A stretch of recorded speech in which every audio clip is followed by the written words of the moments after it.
Hello friends, मेरा नाम वसीम है। Welcome to my channel coding with Wasim.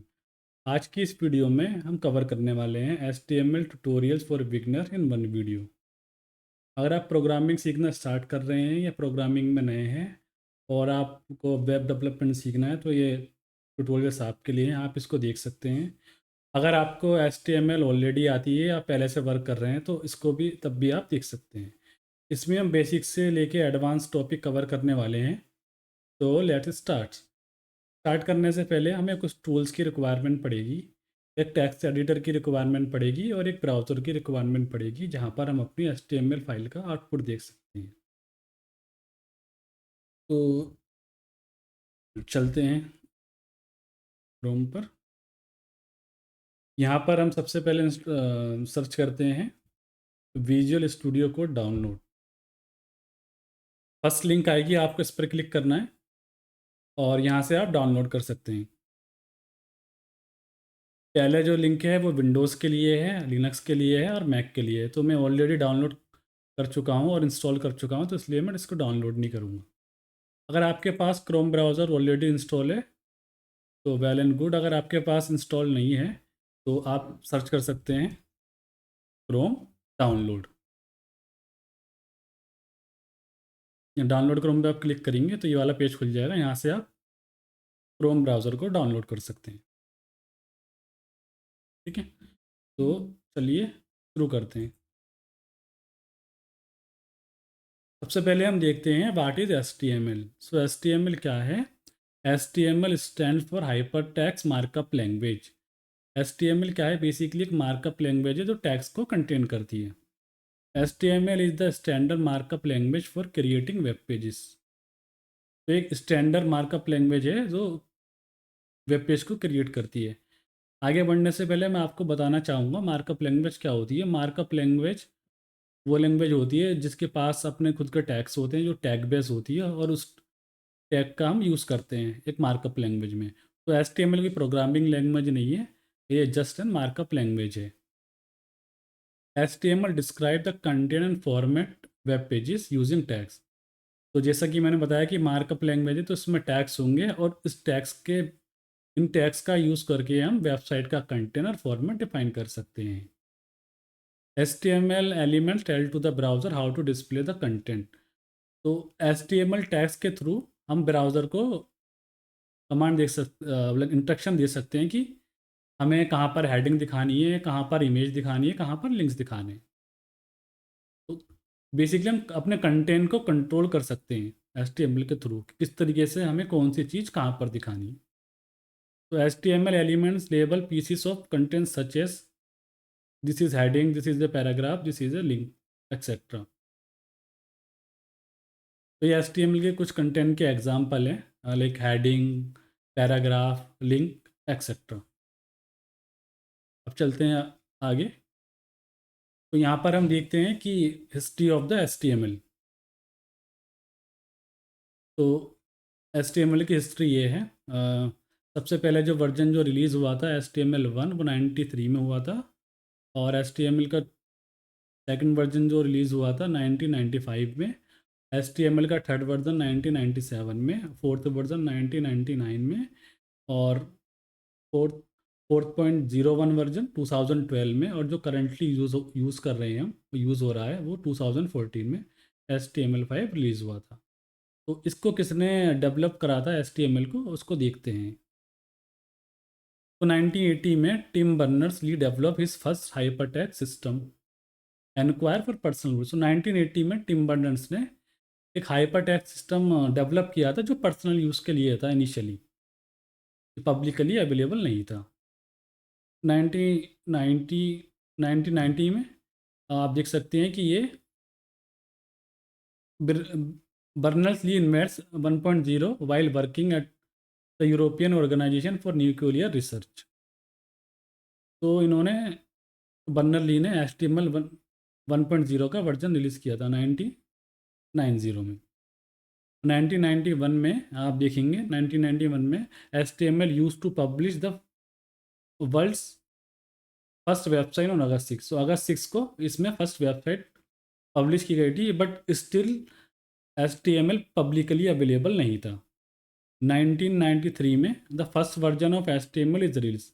तो 1993 में HTML का फर्स्ट वर्जन रिलीज हुआ था, then second, then third, fourth and fifth, आप देख सकते हैं। तो 2014 में HTML का फिफ्थ वर्जन रिलीज़ हुआ था, जिसमें कुछ मेजर चेंजेस आए थे। वीडियो में हम आगे आने वाली वीडियो में हम उसको देखने वाले हैं। तो अगर मैं ब्रीफ में एक एग्जांपल दूं what is HTML, so HTML is a tag based language that can like control the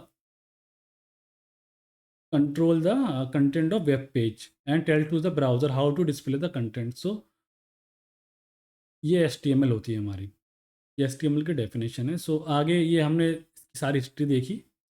history के बाद हम चलते हैं अपने नेक्स्ट स्लाइड पर। तो फर्स्ट HTML फाइल को हम कैसे क्रिएट कर सकते हैं? तो HTML फाइल को क्रिएट करने के लिए हमारे पास टू वे हैं।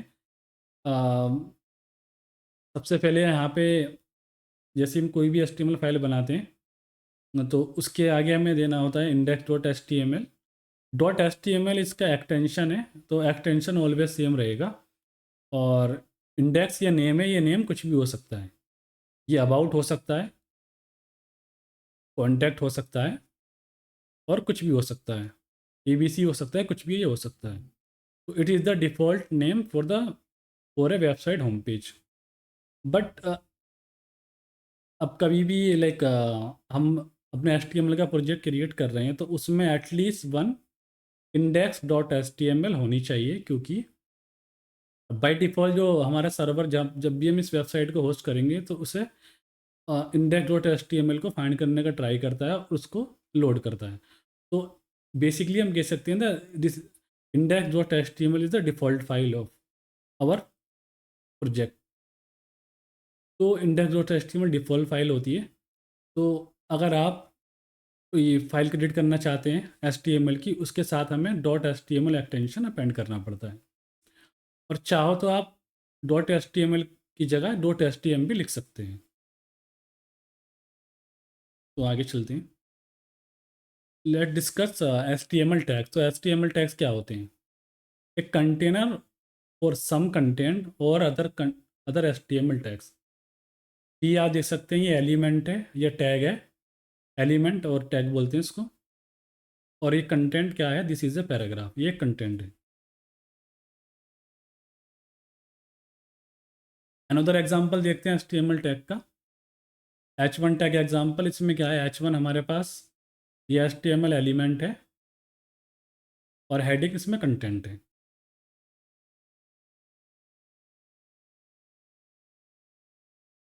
अब basic structure of HTML page, तो इसको देख सकते हैं। सबसे पहले हम लिखते हैं यहाँ पे idoc type HTML test browser using HTML5 version. तो ये ब्राउज़र को बताने के लिए जो हम HTML का वर्जन यूज़ कर रहे हैं वो HTML5 है। HTML क्या होता है? ये root of an HTML document. Head क्या होता है? ये मेटा डेटा कंटेनर है।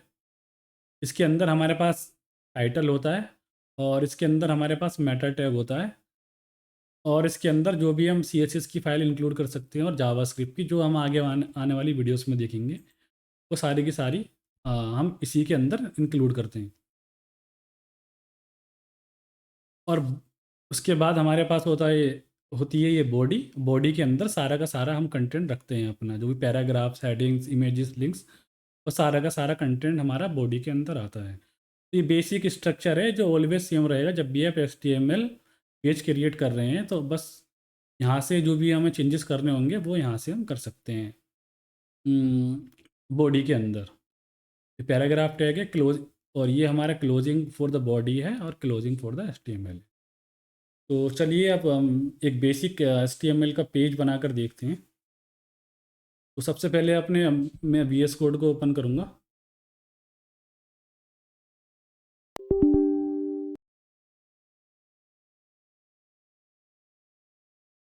मैं यहाँ पे फोल्डर ओपन करूँगा जो मैंने ऑलरेडी क्रिएट किया हुआ है। यहाँ पर ये HTML इन वन वीडियो, मैं इसको सेलेक्ट कर लूँगा। उसके बाद मैं न्यू फाइल पे क्लिक करूँगा।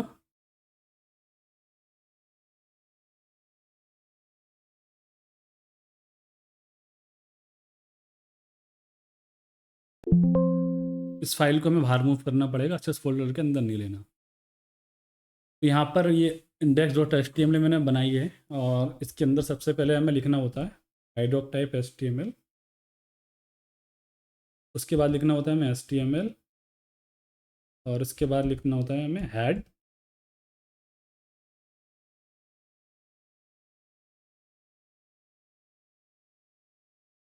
हेड टैग को क्लोज करना है।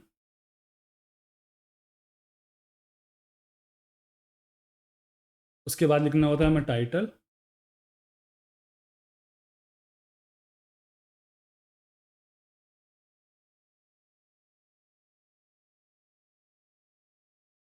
उसके पास होती है बॉडी। जब भी आप फ्रेंड्स,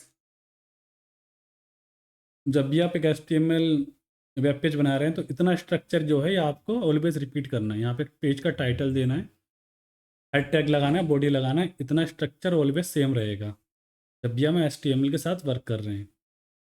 और यहाँ पर हम हम्म, जो भी हमें डिस्प्ले कराना होगा वो दे सकते हैं। तो यहाँ पे हम एक पैराग्राफ टैग लेंगे। अब पैराग्राफ टैग को लिखने के लिए हम कैसे, क्या सिंटैक्स होता है एच टी एम एल में, उसके लिए हम करते हैं यहाँ पर टाइप करते हैं पी, और उसके अंदर लिखते हैं हम हेलो वर्ल्ड। उसके बाद हम इसे कैसे ब्राउज़र को ओपन करा सकते हैं, तो इसके यहाँ पे हमें राइट क्लिक करना होगा, फाइल के ऊपर हम होवर करेंगे, फाइल के ऊपर या राइट क्लिक करेंगे, कॉपी पाथ पे क्लिक करेंगे, और यहाँ पर उस लिंक को पेस्ट कर देंगे। तो आप देखेंगे यहाँ पर हेलो वर्ल्ड का प्रोग्राम हमारे पास आ गया है। और ये देखिए टाइटल यहाँ पर हम जो डिस्प्ले करा रहे हैं माई फर्स्ट वेब पेज, यहाँ पर वो टाइटल भी आ गया है। अगर मैं यहाँ से कुछ चेंज करूँगा, like my first first page example, my first page example अगर मैं लिखूँगा और यहाँ से मैं रिफ्रेश करूँगा, तो टाइटल यहाँ पर रिफ्रेश हो जाएगा। टाइटल टैग का काम क्या होता है, जो भी यहाँ पे टैब में जो भी टाइटल आता है वो उसको डिस्प्ले कराने का काम करता है। और टाइटल को हम इनसाइड द हेड टैग के अंदर ही यूज़ करते हैं। ये था, इस तरीके से हम अपने एक बेसिक एचटीएमएल का पेज क्रिएट कर सकते हैं और ब्राउज़र पर डिस्प्ले कर सकते हैं। चलते हैं अगली स्लाइड पर।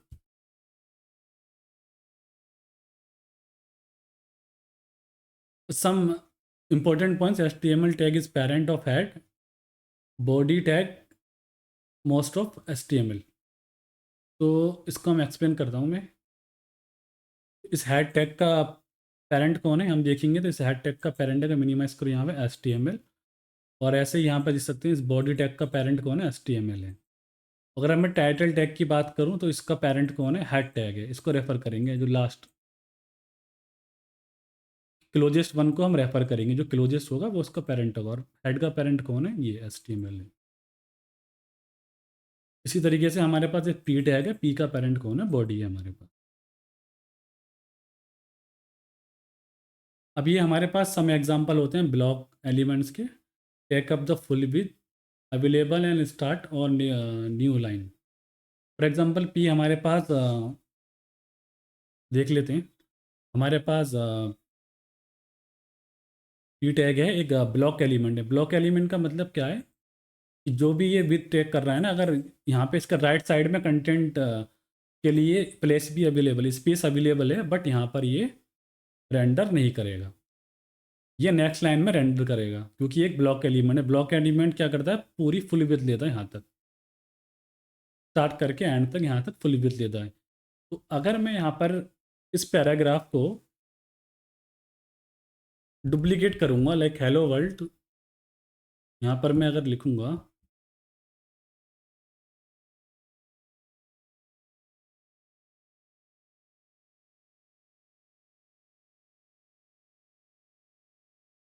तो देख सकते हैं कि कंटेंट के लिए राइट हैंड पर जगह अवेलेबल थी, बट ये नेक्स्ट लाइन से स्टार्ट हुआ।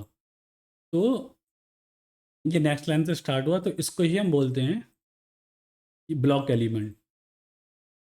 और हमारे पास है एम्प्टी एलिमेंट, जो सेल्फ क्लोजिंग टैग है। इसको हम देखेंगे आगे, इनलाइन एलिमेंट्स को भी हम आगे देखेंगे।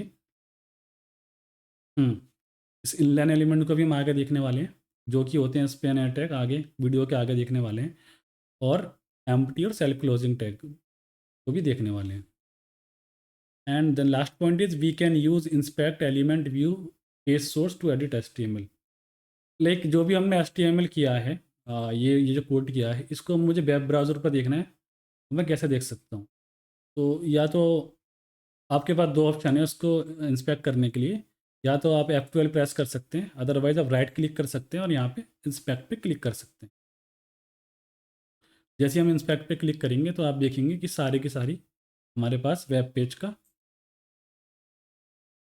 HTML लोड हो गया। जो भी वेब पेज का HTML हमने लिखा था वो सारा का सारा कंटेंट यहाँ पे लोड हो गया।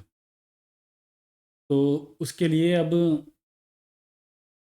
अगर आप यहाँ से कुछ एडिट करना चाहते हैं तो यहाँ से भी हम एडिट कर सकते हैं, बस वो टेम्पररी होगा। देखिए अगर मैं यहाँ से कुछ एडिट करना चाहूँ तो मैं यहाँ पे राइट क्लिक करूँगा,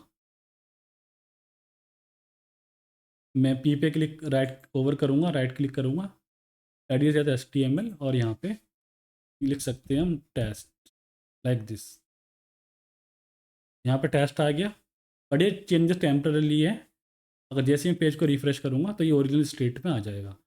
इस तरीके से हम सोर्स कोड देख सकते हैं अपने वेब पेज का क्रोम ब्राउज़र में। यहाँ पे आप देख सकते हैं।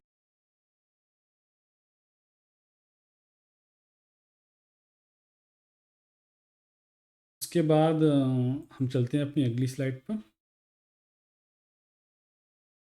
Like add comments in HTML, this is the part of code that should not be part and this code will not display on web browser.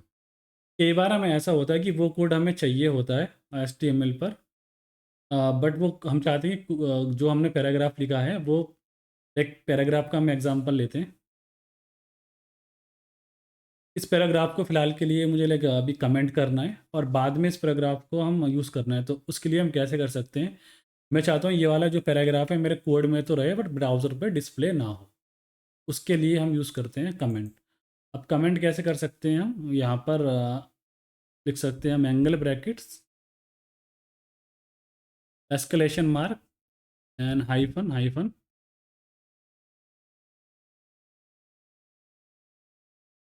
And hyphen hyphen and then last में आके hyphen hyphen and greater than का sign.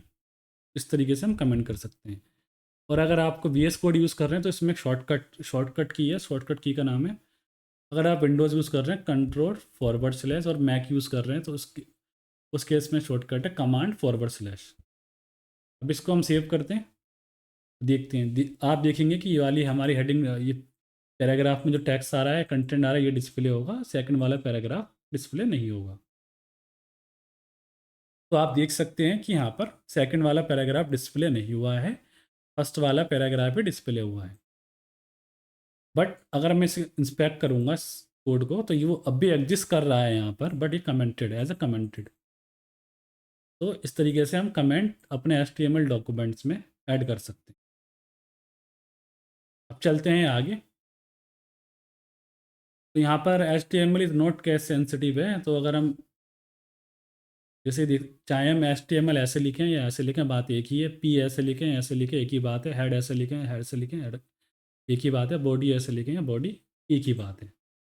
For example अगर मैं यहाँ को P को मैं caps कर दूँ, और यहाँ से भी क्लोज करके P को कैप्स कर दूँ, तो सेम आउटपुट देगा। और जब हम इंस्पेक्ट करेंगे ऑटोमेटिकली ये कन्वर्ट हो जाएगा स्मॉल p में।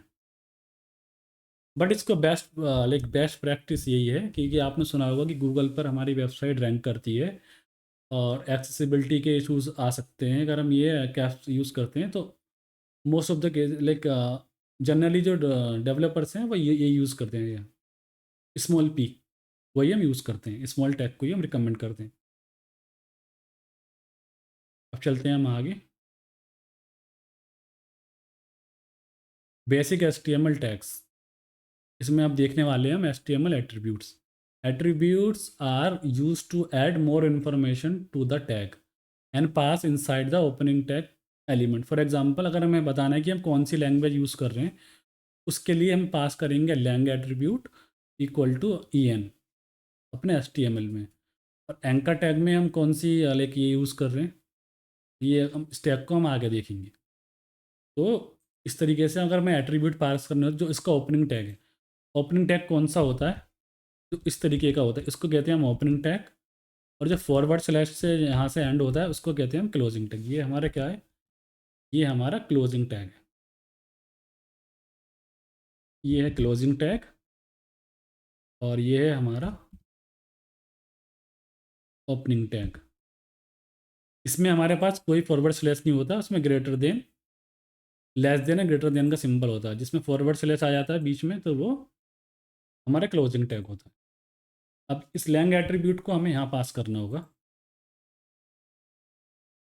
इस लैंग एट्रीब्यूट को हम यहाँ पास करते हैं en।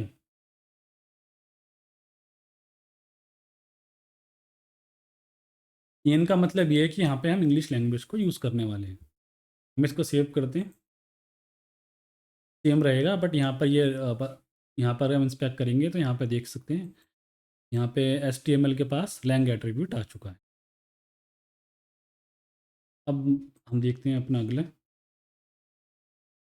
एक हेडिंग टैग इन HTML। तो हेडिंग टैग क्या है, heading tag use to display headings in HTML। तो हमारे पास 6 लेवल की हेडिंग होती हैं, H1, H2, H3, H4, H5 and H6, जो कि हम हेडिंग को, जिसके थ्रू हम हेडिंग डिस्प्ले कर सकते हैं। तो सबसे बड़ा टैग्स हमारे पास H1 हेडिंग में होता है, और इससे थोड़ा छोटा और स्मॉल टैग बोल सकते हैं हम, थोड़ा स्मॉलर H2 में, और H2 से थोड़ा स्मॉलर इसमें होता है H3 में, स्मॉलर H4 में, H3 के कंपैरिजन में, H5 में smaller than H4 and H6 smaller than H5। तो इसको कैसे लिख सकते हैं, इसके हेडिंग टैग लिखने का सिंटेक्स क्या है, यहाँ पे हम टाइप करेंगे H1। अगर मुझे हेडिंग 1 लेनी है तो यहाँ पे हम लिखेंगे हेडिंग, हेडिंग 1। ठीक है, मैं इसको सेव करूँगा और मैं इसको क्लोज करता हूँ। अभी यहाँ से मैं रिफ्रेश करूँगा तो हेडिंग 1, इतना बड़ा टेक्स्ट आएगा। तो 6 लेवल की हेडिंग होती है, 1 से लेके 6 लेवल की, तो हम सारी हेडिंग देखते हैं। तो मैं इसी को कॉपी करने वाला हूँ, यहाँ पे कर देते हैं हम इसको S2, हेडिंग 2, हेडिंग, यहाँ पे करते हैं हम इसको हेडिंग 3,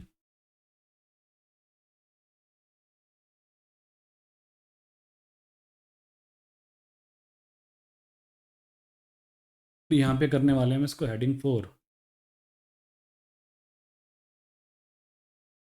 और अगली है हमारे पास हेडिंग 5,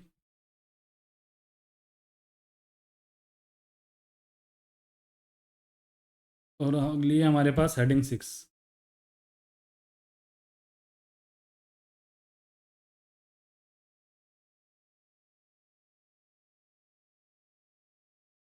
हेडिंग 6 ये हमारे पास है। अगर हम इसको यहाँ पे सेव करने के बाद रिफ्रेश करेंगे तो यहाँ पे 6 लेवल की हमारे पास हेडिंग आ जाएंगी। इस तरीके से हम अपने हेडिंग टैग को HTML में यूज़ कर सकते हैं। तो हेडिंग्स हमारे पास 6 लेवल की होती हैं, 1, 2, 3, 4, 5, 6। तो अकॉर्डिंगली जो भी आपकी रिक्वायरमेंट है उसके अकॉर्डिंग आप उस हेडिंग को यूज़ कर सकते हैं। अगर मैं एक्सेसिबिलिटी की बात करूँ, रैंक की बात करूँ वेबसाइट पे गूगल के पे आने की, तो अगर हम H1 एक बार हमने यूज़ कर ली तो मल्टीपल टाइम भी यूज़ कर सकते हैं।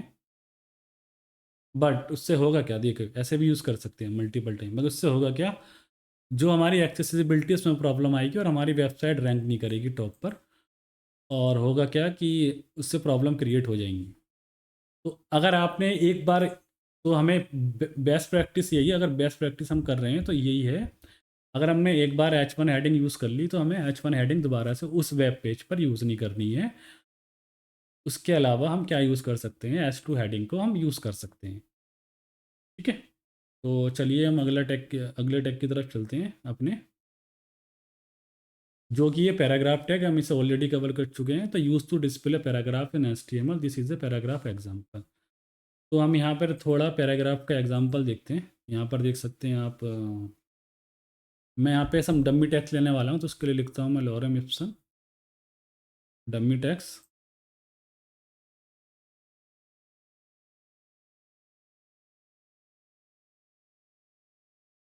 इसको मैं सेलेक्ट करके कॉपी कर लेता हूँ।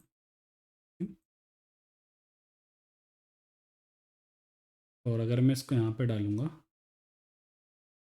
पैराग्राफ टैग में, तो यहाँ पैराग्राफ टैग में आप देख सकते हैं कि यहाँ पर ये डिस्प्ले कर देगा। मैं पेज को रिफ्रेश करता हूँ तो यहाँ पर देख सकते हैं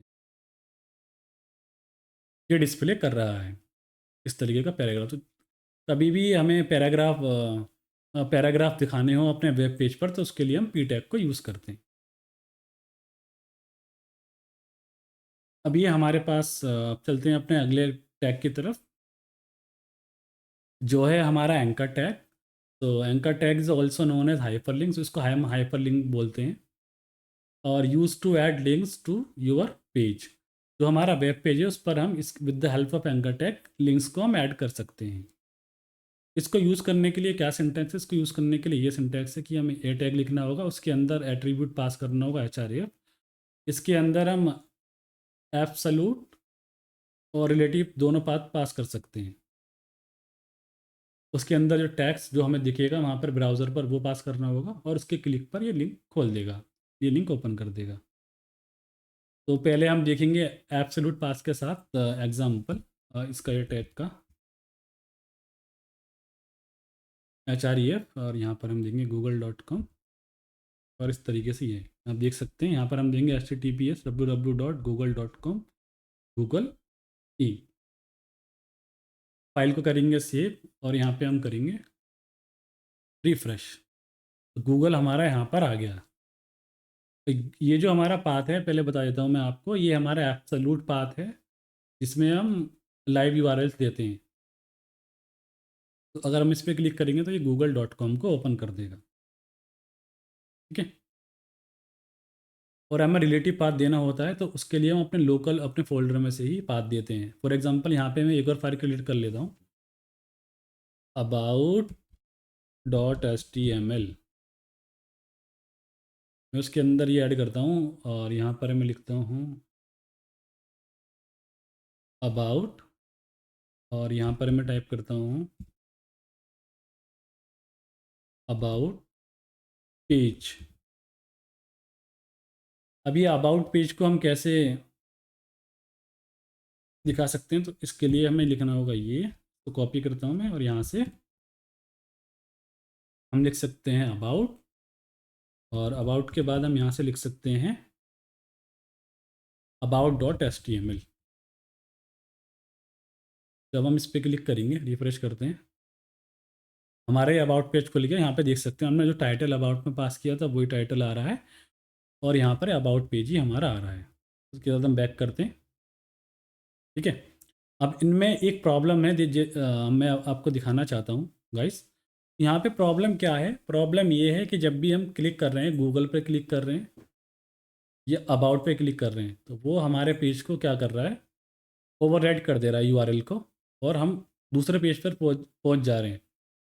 और हम चाहते हैं कि हम अब उसी पेज पर रहें बट और लिंक भी ओपन हो जाए। तो उस चीज़ को हम कैसे अचीव कर सकते हैं कि हमें लिंक तो ओपन करनी है बट वो न्यू न्यू टैब में ओपन करनी है। फॉर एग्जांपल अगर मैं इस पर गूगल पे क्लिक करूँगा तो यहाँ पर न्यू टैब खुल जाए, उसके लिए हम कैसे करेंगे?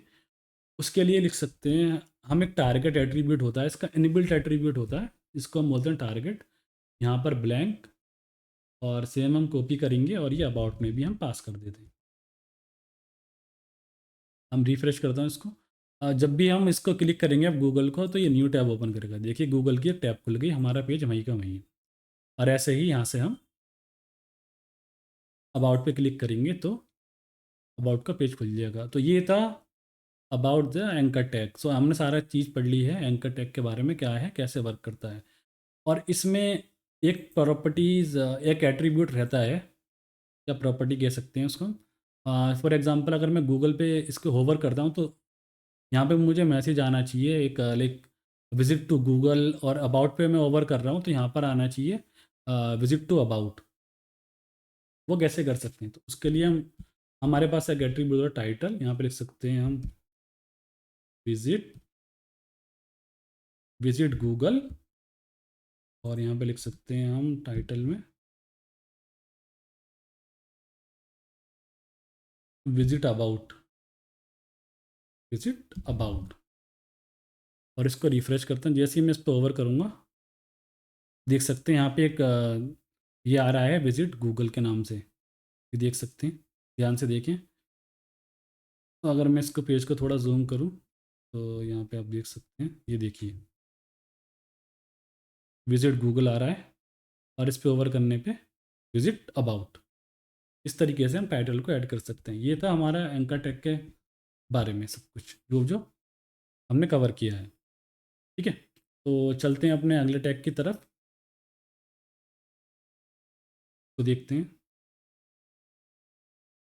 Image tag use to display on web page images on web page. Image tag क्या है? तो इमेज टैग के थ्रू हम एक वेब पेज पर इमेज को डिस्प्ले करा सकते हैं। उसको ये कैसे वर्क करता है तो देखते हैं। कोई भी इमेज डिस्प्ले कराने के लिए सबसे पहले जो इमेज टैग का सिंटैक्स होता है वो IMG से होता है।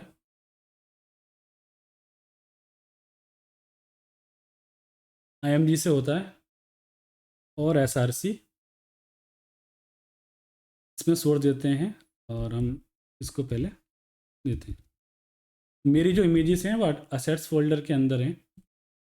फॉर एग्जांपल मुझे असेट्स का पाथ देना, देखिए देख सकते हैं यहाँ पे मेरी इमेजेस हैं।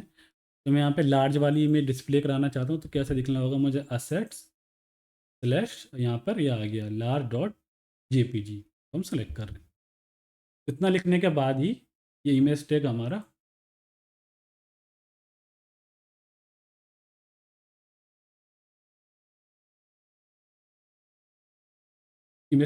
इमेज को डिस्प्ले कर देगा वेब पेज पर। अब इसमें एक ऑल्ट एट्रीब्यूट भी होता है। वो ऑल्ट एट्रीब्यूट क्या काम करता है? फॉर एग्जांपल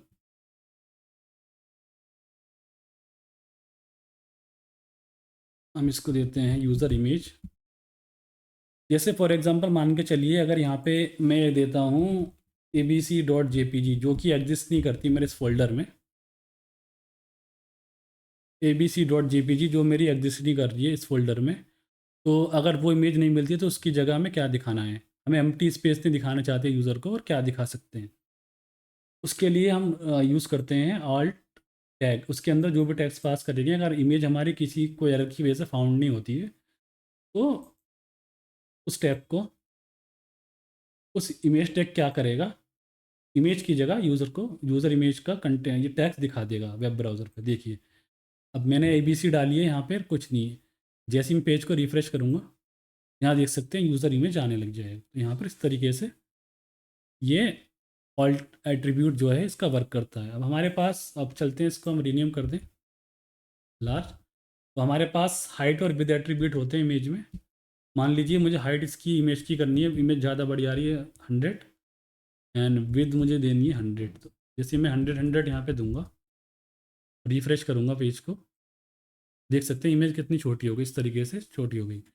एक बात और बताना चाहूँगा गाइस, ये हमारे जो एंकर टैग है और इमेज टैग है ये इनलाइन एलिमेंट होते हैं, ब्लॉक एलिमेंट नहीं है, इसलिए तीनों एक लाइन में आ रहे हैं। देख सकते हैं आप एंकर टैग जो हमारा था ए टैग, वो देखिए गूगल वाला, अबाउट वाला, इमेज वाला, तो ये हमारे एक लाइन में आ रहे हैं। तो इनको बोलते हैं हम इनलाइन टैग। अगर स्पेस बच रहा होता है हमारे पास राइट हैंड साइड में और कोई न्यू लाइन टैग हम यूज़ कर रहे हैं तो राइट हैंड साइड में वो मूव हो जाता है जहाँ भी इसको स्पेस मिलता है। बट ब्लॉक एलिमेंट के केस में ऐसा नहीं होता। ये हमारा पी टैग जो है ये, और ये हेडिंग जो हमारे ब्लॉक एलिमेंट्स का एग्जाम्पल है। ठीक है, अब उसके बाद हम देखते हैं इमेज SRC सेट एट्रीब्यूट। ये SRC सेट एट्रीब्यूट क्या है? मोस्ट इंपॉर्टेंट है अगर आप रिस्पॉन्सिव इमेज को यूज़ करना चाहते हैं। फॉर एग्जांपल मैं चाहता हूँ कि अगर मेरा डिवाइस मोबाइल हो तो मेरी स्मॉल वाली इमेज दिखनी चाहिए, ये स्मॉल वाली इमेज दिखनी चाहिए। और अगर मेरा डिवाइस मीडियम है, टैबलेट यूज़ कर रहा हूँ, तो मेरा ये दिखना चाहिए मीडियम.jpg, मीडियम वाली इमेज। लार्ज पे मेरी लार्ज वाली इमेज दिखनी चाहिए। तो इसको कैसे हम यूज़ कर सकते हैं? ये अचीव कर सकते हैं हम SRC सेट एट्रीब्यूट के लिए इमेज इमेज में। बट जब भी हम SRC सेट के साथ वर्क कर रहे हैं तो हमें मेटा टैग ऐड करना होता है। तो मेटा टैग क्या करता है बेसिकली? ये आपकी व्यू पोर्ट की इंफॉर्मेशन, कौन सी हम एनकोडिंग यूज़ कर रहे हैं उसकी, जो हमारे SEO के जो भी डिस्क्रिप्शन है, टाइटल्स है, कीवर्ड्स हैं, उसको कंटेन करके रखता है। तो बेसिकली हम बोल सकते हैं Meta tag is contain Meta data. Meta data का मतलब क्या होता है? Data about data, data of data, data की इन्फॉर्मेशन रखता है वो सारा हमारा जो मेटा टैग है। तो इसके लिए हमें image S R C set attribute आप जब भी यूज़ करेंगे तो उसके लिए आप मेटा टैग को यहाँ पर यूज़ डिफाइन करेंगे। हाँ, डिफाइन करेंगे हम मेटा, ये हम यूज़ करेंगे। और उसके बाद होगा हमारे पास मेटा ये view tag, name equals to viewport. ये वाला टैग मोस्टली इंपॉर्टेंट है। ये वाला भी कैरेक्टर सेट है। ये कौन सी अनकोडिंग यूज़ कर रहे हैं हम, UTF-8, ये तो इम्पोर्टेंट नहीं है, बट ये वाला टैग ज़्यादा इंपॉर्टेंट। तो अगर हम रिस्पॉन्सिव इमेजेस के साथ वर्क कर रहे हैं तो ये हमें डिफाइन करना पड़ेगा। Content with device with initial scale 1.0। तो ये हमारा जो SRC सेट एट्रीब्यूट है ये क्या करता है, इसके हेल्प से हम रिस्पॉन्सिव इमेजेस बना सकते हैं और अलग अलग स्क्रीन्स के लिए हम अलग अलग डिफरेंट डिफरेंट इमेज को शो कर सकते हैं। मोबाइल के लिए डिफरेंट इमेज, टैबलेट के लिए डिफरेंट इमेज, लैपटॉप के लिए डिफरेंट इमेज, LED स्क्रीन्स के लिए और प्रोजेक्टर स्क्रीन के लिए डिफरेंट इमेज, ऐसे हम कर सकते हैं। अब मैं यहाँ से हाइट विद एट्रीब्यूट हटा देता हूँ और यहाँ पर हमें पास करना होगा यहाँ पे SRC सेट। उसके बाद मैं यहाँ पे दूंगा small.jpg जो हमारी SOW पे दिखेगी। उसके बाद दूंगा मैं अपनी मीडियम.jpg।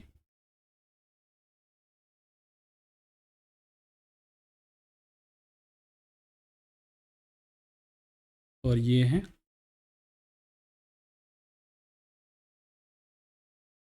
ये एक्स लाइब्रेरी। ये सारी इमेज मेरी कहाँ पर आ रही हैं तो यहाँ पर हम देख सकते हैं। यहाँ पे हम क्लिक करेंगे और इसकी शॉर्टकट की है Ctrl+B साइड बार को टॉगल करने की। Ctrl+B मैं दोबारा से प्रेस करूँगा, साइड बार ओपन हो जाएगा। ये सारी इमेज मैंने यहाँ पे कंटेंट की हुई हैं, आप देख सकते हैं।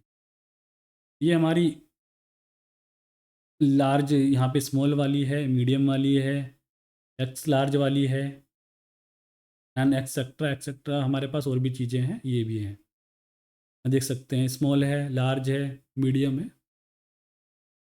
अब चलते हैं हम इसको,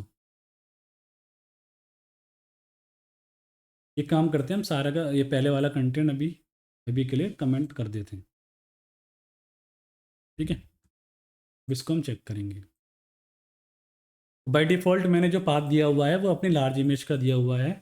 अब जैसे ही मेरी स्क्रीन छोटी होगी, 600 पिक्सल तक आसपास जाएगी, तो वहाँ पर मतलब मीन्स मोबाइल स्क्रीन के आसपास जाएगी तो ये स्मॉल वाली इमेज दिखेगी। तो इसको कैसे चेक कर सकते हैं रिस्पॉन्सिव को हम अपने HTML डॉक्यूमेंट को। उसके लिए हम राइट क्लिक करेंगे, इंस्पेक्ट या F12 प्रेस करेंगे और यहाँ पर ये रिस्पॉन्सिव टैब होता है, यहाँ पर देख सकते हैं। यहाँ पर हम क्लिक करेंगे तो जैसे ही मैं इसको ये करूँगा तो यहाँ पर देख सकते हैं मैं इसको क्या कर सकता हूँ, मिनिमाइज, तो ये आती है।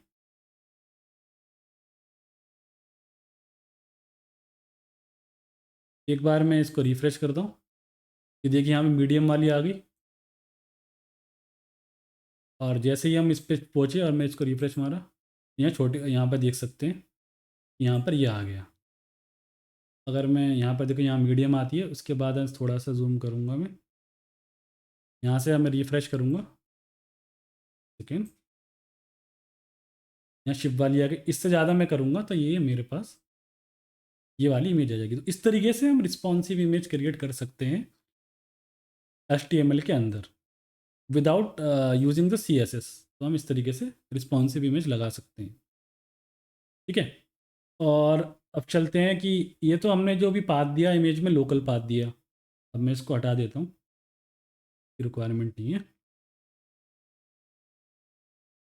और मैं आपको दिखा देता हूँ, देखिए देख सकते हैं आप, यहाँ पे मेरी स्मॉल वाली इमेज ये थी जो हमें दिखी थी, मीडियम वाली ये थी, लार्ज वाली ये थी और एक्स लार्ज वाली यही थी। ठीक है, अब हमें कोई ऑनलाइन लिंक देना हो इमेज के अंदर तो वो हम कैसे देखते हैं? ऑनलाइन किसी इमेज का हमें लिंक देना हो तो हम कैसे दे सकते हैं? तो उसके लिए पहले हम चलते हैं कि ऑनलाइन इमेज का लिंक लेकर आते हैं। लाइक हम इस पे चलते हैं वेबसाइट पर और यहाँ से हम एक लिंक का, इमेज का लिंक कॉपी करेंगे। जैसे मुझे ये वाली इमेज दिखानी है, इसको बोलते हैं हम एब्सोल्यूट पाथ देना है, तो हमें यहाँ से नहीं, एक सेकेंड, जैसे हम चलते हैं W3 स्कूल्स इमेज टैग, यहाँ से हम क्या करेंगे,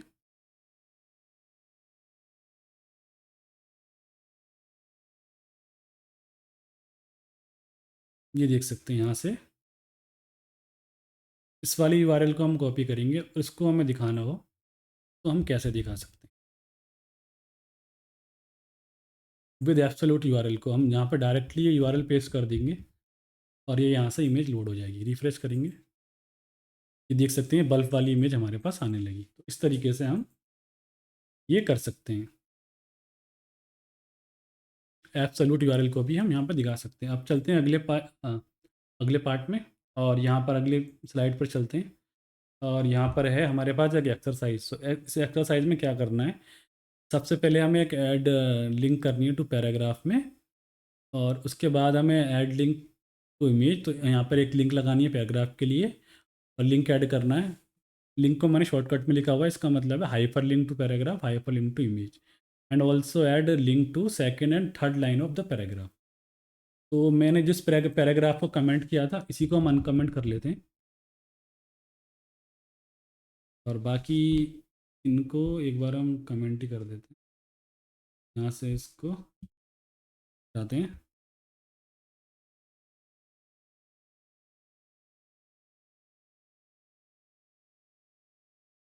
और इनको हम कमेंट कर देते हैं, और अपने पी टैग को हम यहाँ से कमेंट से बाहर निकाल लेते हैं।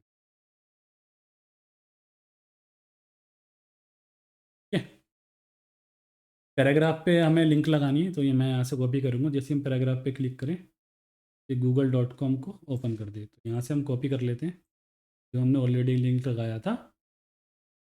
यहाँ से हम कॉपी कर लेते हैं जो हमने ऑलरेडी लिंक लगाया था अपने पैराग्राफ पर। तो हमने जैसा कि डेफिनेशन में पढ़ा था कि एच टी एम एल के टैग्स के अंदर या तो कंटेंट होगा या अदर टैग्स होंगे। तो यहाँ पर टैग को हमें क्लोज करना है। यहाँ पर एक सेकेंड, और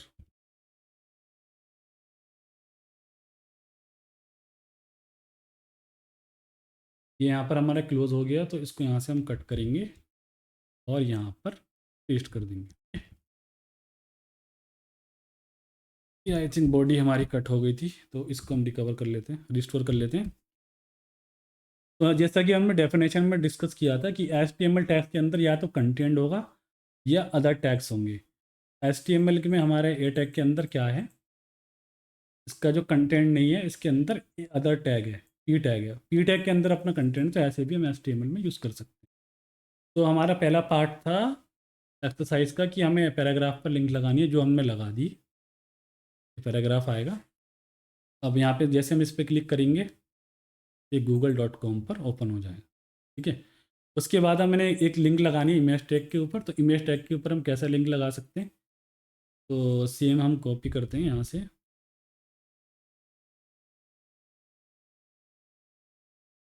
यहाँ से हम लगा सकते हैं इस तरीके से। अब मैं चाहता हूँ कि इमेज टैग पर google.com की जगह कुछ भी यहाँ पर लिंक हो सकती है। यहाँ पर मैं चाहता हूँ facebook.com खुले, तो facebook.com ओपन हो। यहाँ पर जाता हूँ, मैं रिफ्रेश करूँगा, इस पर क्लिक करूँगा, यहाँ पर facebook.com खुल जाएगी। अब उसके बाद हमें लास्ट करना था कि सेकेंड एंड थर्ड लाइन पे पैराग्राफ की हमें लिंक लगानी है। तो मैं यहाँ से ओवरऑल से रिमूव कर देता हूँ इस टैग को, ये टैग को, और मैं चाहता हूँ थर्ड लाइन पे इसकी, ये हमारी फर्स्ट लाइन कहाँ तक आ रही है, मेकर टाइप तक आ रही है।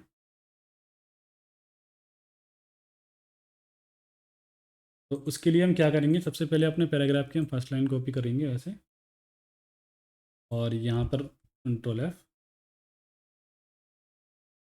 बट हमें लगानी है सेकंड और थर्ड पे, तो हम सेकंड लाइन यहाँ से कॉपी कर लेते हैं। सेकंड लाइन कॉपी करने के बाद हम यहाँ पर पेस्ट करेंगे उसको।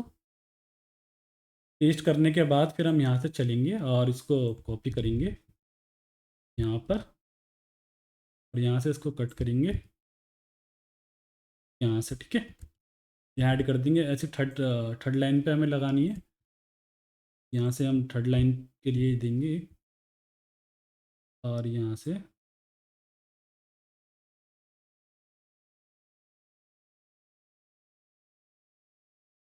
इसको कॉपी करते हैं, ठीक है। थर्ड लाइन पे जो हम दे रहे हैं, हम फर्स्ट लाइन पे facebook.com पर जाएंगे, सेकंड लाइन पर हम google.com पर जाना चाहते हैं। इस तरीके से हम लिख सकते हैं। मैं इसको रिफ्रेश करूँगा, फर्स्ट लाइन की देखिए लिंक रिमूव हो गई है, क्योंकि फर्स्ट लाइन पे कोई भी लिंक एडिट नहीं है। और ये एंकर टैग की डिफ़ॉल्ट बिहेवियर है कि ये टैग्स को ब्लू कर देता है, और अंडरस्कोर लाइन के नीचे अंडरस्कोर ऐड कर देता है टैग्स के नीचे। जैसे ही मैं इस पर क्लिक करूँगा तो ओवर करता हूँ, जैसे यहाँ पे मेरे टॉप बॉटम में देखेंगे, बॉटम लेफ्ट में देखेंगे तो यहाँ पे facebook.com आ रहा है। जैसे मैं क्लिक करूँगा तो facebook.com पर पहुँच जाऊँगा, और जैसे ही मैं यहाँ पर क्लिक करूँगा तो यहाँ google.com पर चला जाऊँगा।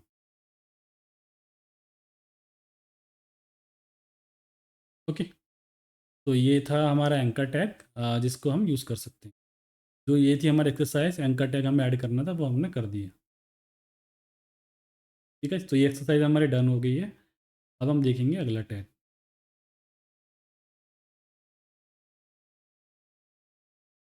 तो चलते हैं अपने अगले टैग की तरफ। तो यहाँ पर हम चलते हैं। अब देखने वाले हैं हम बी आर टैग क्या होता है basically. Use to add the next lines break to web page. तो ये कि हमारा बी आर टैग क्या है, एक एम्प्टी टैग है और सेल्फ क्लोजिंग टैग है, जो उससे ही क्लोज होता है। इसमें एक्स्ट्रा हमें क्लोजिंग टैग ऐड करने की नीड नहीं होती है, जैसे हम यहाँ पर कर रहे थे। बी टैग को हमने ओपनिंग टैग था इसका, ये क्लोजिंग टैग था, ऐसे हम यहाँ टैग में कर रहे थे। अब हम इसको, ठीक है, देखने वाले हैं। हमें इन दोनों टैग को जो हमने कमेंट किया था, हम इनको निकालते हैं और हम बी आर टैग को देखते हैं।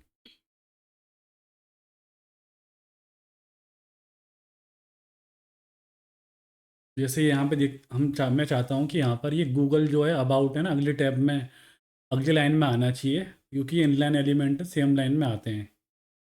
इसको हम कैसे अगले टैग में फोर्स कर सकते हैं कि ये नेक्स्ट लाइन में आए। और इमेज भी मैं चाहता हूँ अबाउट के बाद ही मेरी इमेज लोड हो, उसको भी कैसे हम नेक्स्ट लाइन में भेज सकते हैं। तो उसके लिए हमें क्या करना होगा, ये हमारा पहला टैग है गूगल का।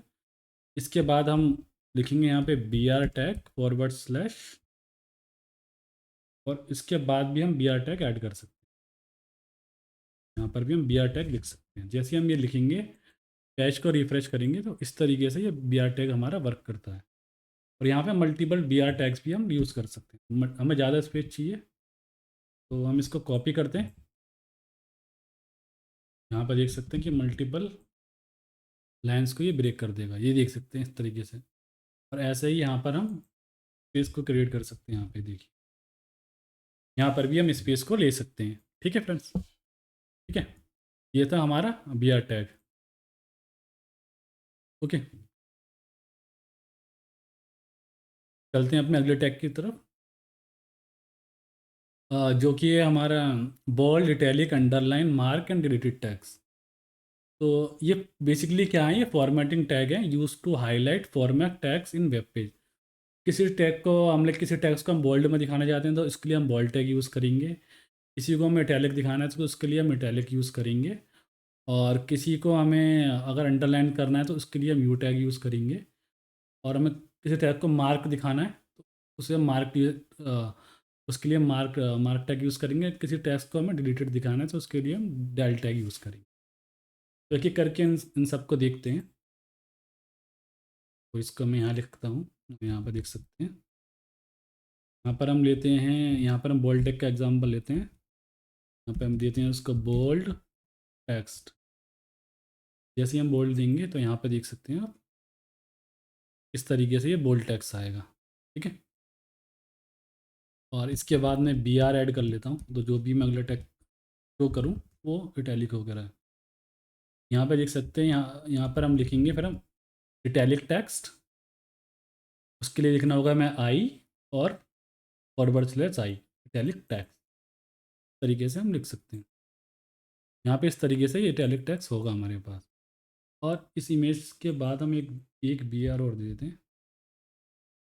अब हम चेक करते हैं, यहाँ पर देख सकते हैं बोल्ड टैक्स, इटैलिक टैक्स। उसके बाद हमारे पास हमारा देखना था underline and mark and delete tag. Underline के लिए हम लिख सकते हैं ये यू अंडरलाइन टेक्स्ट। जैसे हम इसको लिखेंगे तो वो टैक्स जो है अंडरलाइन होकर आएगा, ये देख सकते हैं। इस तरीके से अंडरलाइन होकर आ रहा है टैक्स। अब हमारे पास है मार्क टैक्स। मार्क टैक्स को कैसे यूज़ करते हैं, इसको यूज़ करते हैं मार्क और मार्क टैक्स। और अगर मैं इसको रिफ्रेश करूँगा पेज को, यहाँ देख सकते हैं ये टैक्स हमारा। और इसके बाद मैं बी आर आर कर लेता हूँ,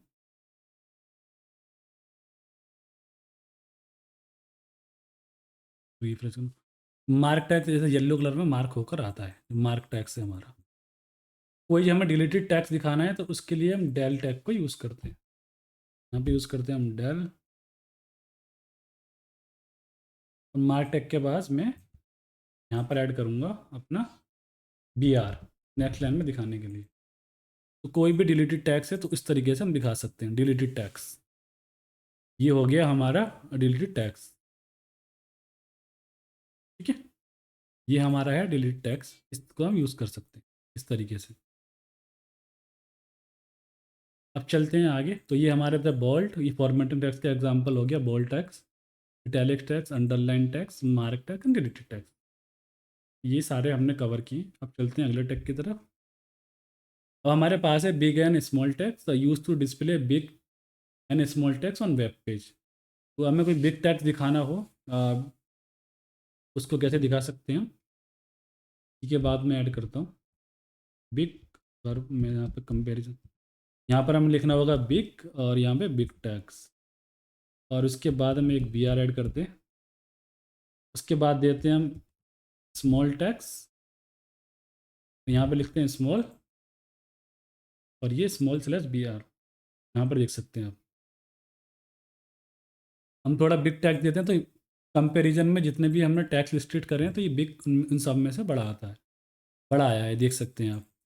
और मुझे स्मॉल टैक्स चाहिए, कंपैरिजन करें हम प्रीवियस टैक्स जो भी हमने ऐड करे थे, यहाँ पे देख सकते हैं वो स्मॉल आते हैं, स्मॉल टैक्स। तो ये दोनों इसका काम था। बिग टैक्स का यूज़ करते हैं हम बिग बड़ा टैक्स दिखाने के लिए, स्मॉल टैक्स का यूज़ करते हैं स्मॉल फॉन्ट दिखाने के लिए। अब हम चलते हैं अपने अगले टैग की तरफ। अब ये एच आर टैग क्या होती है, use to display horizontal ruler and separate the content. For example अगर मैं इन दोनों को यहाँ पर देख सकते हैं बिग और स्मॉल टैग से, इन दोनों को अगर मैं सेपरेट करना चाहता हूँ तो यहाँ पर मैं एच आर टैग का यूज़ कर सकता हूँ। बी आर की जगह यहाँ पे मैं लिखूँगा एच आर, तो आप देख सकते हैं ये एच आर टैग क्या करता है, इन दोनों के बीच में एक लाइन ऐड कर देगा और रूलर को क्रिएट कर देगा। देखिए रिफ्रेश रिफ्रेश करता हूँ मैं, देखिए ये एच आर टैग होता है हमारे, अभी ब्लॉक एलिमेंट होता है, ये पूरी लाइन एक लाइन खींच दी और दोनों टैग हमारे ये सेपरेट हो गए, बिग टैग्स और स्मॉल टैग्स। इस तरीके से हम अपने एच आर टैग जो है उसका यूज़ करते हैं। अब हमारे पास है subscript and superscript tag use to display science formula and mathematic equation. तो कभी हमारे पास रिक्वायरमेंट होती है, फॉर एग्जांपल हमें एच टी एम एल में ये दिखाना होता है N two O, like chemistry formulas, ये मैथमेटिकल इक्वेशन होती है ना हमारे पास, ए की पावर एन प्लस डी, तो वो कैसे हम दिखा सकते हैं। तो उसके लिए हम यूज़ करते हैं ये सबस्क्रिप्ट और सुपरस्क्रिप्ट टैग। केमिस्ट्री फार्मूलाज के लिए यूज़ कर सकते हैं, जहाँ पे हमें टू या एन के नीचे दिखाना है, तो यहाँ पर हम यूज़ करेंगे सबस्क्रिप्ट टैग। और सुपरस्क्रिप्ट टैग हम यूज़ करेंगे मैथमेटिक इक्वेशंस के, लाइक ए की पावर एन प्लस डी, ये दिखाना हो वो कैसे कर सकते हैं हम। तो सबसे पहले सबस्क्रिप्ट टैग का एग्जांपल देखते हैं, लाइक हमें दिखाना है। तो यहाँ पे लिखता हूँ मैं एन, उसके अंदर सब टू ओ, उसके बाद में एक बी आर टैग ऐड करता हूँ और लाइन ब्रेक करने के लिए। उसके बाद हमें लिख सकते हैं यहाँ पर, यहाँ पे ए, और यहाँ पे लिखते हैं हम सब, और यहाँ पे लिखते हैं मैं प्लस डी। यहाँ पे लिखना था हमें एन। तो मैं रिफ़्रेश करता हूँ, ये देख सकते हैं आप, इस तरीके से हमारे पास ये आता है। और यहाँ पर हम लास्ट में एक काम करते हैं, यहाँ पे हम ओ भी ऐड कर देते हैं, लास्ट में ओ। यहाँ देख सकते हैं यहाँ पे एन टू ओ हमारे पास आ रहा है, और एन प्लस डी। यहाँ पे हम ए स्क्वायर भी लिख सकते हैं। अगर हमें फॉर एग्जांपल लिखना हो ए स्क्वायर, तो कैसे लिखेंगे? ए स्क्वायर लिखने के लिए हम एन की जगह यहाँ पर टाइप कर देंगे 2, और यहाँ पे लिख सकते हैं, यहाँ पे ए स्क्वायर आ जाएगा इस तरीके से। तो ये बेसिकली यही यूज़ है आपके सबस्क्रिप्ट और सुपरस्क्रिप्ट टैग्स का। अब चलते हैं अपने अगले टैग की तरफ, जो है pre tag. Use to display, ये क्या करता है basically? Use to display tags as it is without ignoring space in next line. For example, जैसे हमारे पास ये टैग्स है, अगर मैं इसको कमेंट कर देता हूँ अभी के लिए, कमेंटिंग टैग,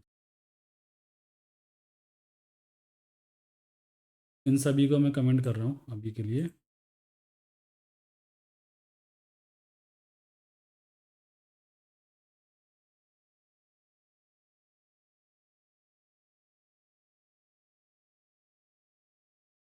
ये देख सकते हैं कि हमारे पास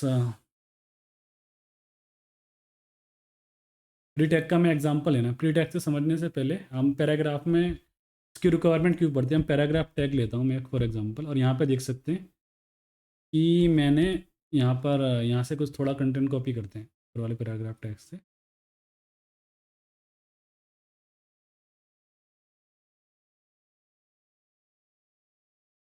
जैसे मैंने ये कंटेंट कॉपी किया, मैं चाहता हूँ ये टैक्स से लेके यहाँ तक ये कंटेंट इंडस्ट्री तक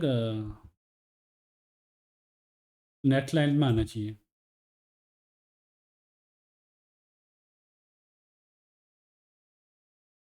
ये कॉपी करता हूँ मैं इसको,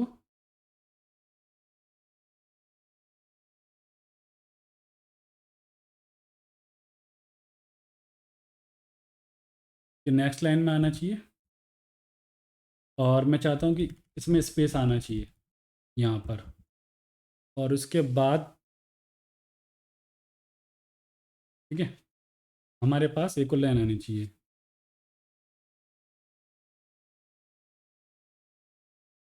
ये लाइन आनी चाहिए, ठीक है। तो इसको अगर हम पैराग्राफ में रेंडर कराएंगे तो यहाँ पर देख सकते हैं ये एक ही लाइन में आ रहा है, ये सारी चीज़ें। यहाँ लाइन ब्रेक भी नहीं हो रही, स्पेस भी नहीं आ रहा, और कुछ भी नहीं हो रहा। उस चीज़ के लिए हमारे पास एक स्पेशल टैग है, उसे हम कहते हैं पी टैग। जो भी हम जिस फॉर्मेट में भी कंटेंट यहाँ से हम पास करेंगे, एज इट इज़ हम ब्राउज़र पर देख सकते हैं।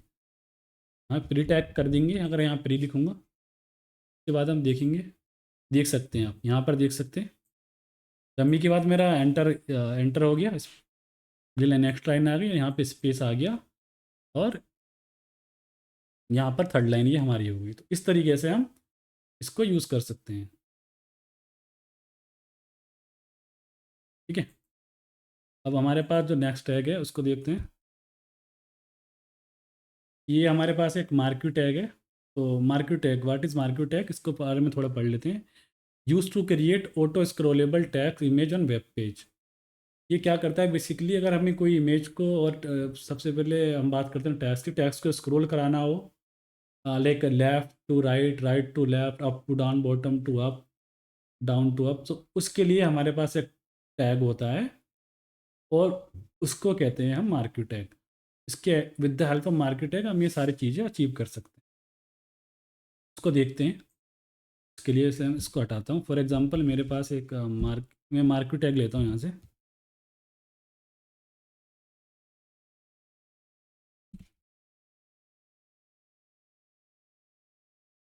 मार्क्यू टैग, और इसमें एक एट्रीब्यूट होता है डायरेक्शन। अब मैं उसकी डायरेक्शन रखूँगा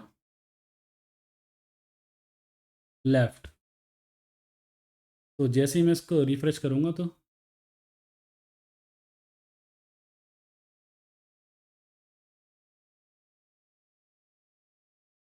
मैं इसकी डायरेक्शन रखता हूँ राइट। आई थिंक लेफ्ट में ऑलरेडी है, तो इसकी मैं रखता हूँ राइट, और आप देख सकते हैं। अब जैसे ही मैं रिफ़्रेश करूँगा यहाँ पे, यहाँ पे स्पेलिंग गलत हो गई है, सॉरी। मैं स्पेलिंग को ठीक करता हूँ और अब चेक करते हैं हम। ये देख सकते हैं, तो ये टैक्स मैंने राइट दिए तो राइट राइट साइड यहाँ पर जाने लगेगा। और अगर मैं यहाँ पे लेफ़्ट पास करूँगा, इसमें 4 प्रॉपर्टीज़ होती हैं बेसिकली हमारे पास, लेफ़्ट, राइट, डाउन, अप। यहाँ पे अगर मैं लेफ़्ट रखूँगा तो टैक्स हमारा लेफ़्ट राइट साइड से लेफ़्ट की ओर आएगा, देखिए राइट से लेफ़्ट हो जाएगा। और अगर मैं यहाँ पे लिखूँगा अप, तो हमारा टैक्स बॉटम से अप की तरफ जाएगा। ये देख सकते हैं आप, ये बॉटम से अप की तरफ जाने लगा। और यहाँ लिखूँगा अगर मैं डाउन,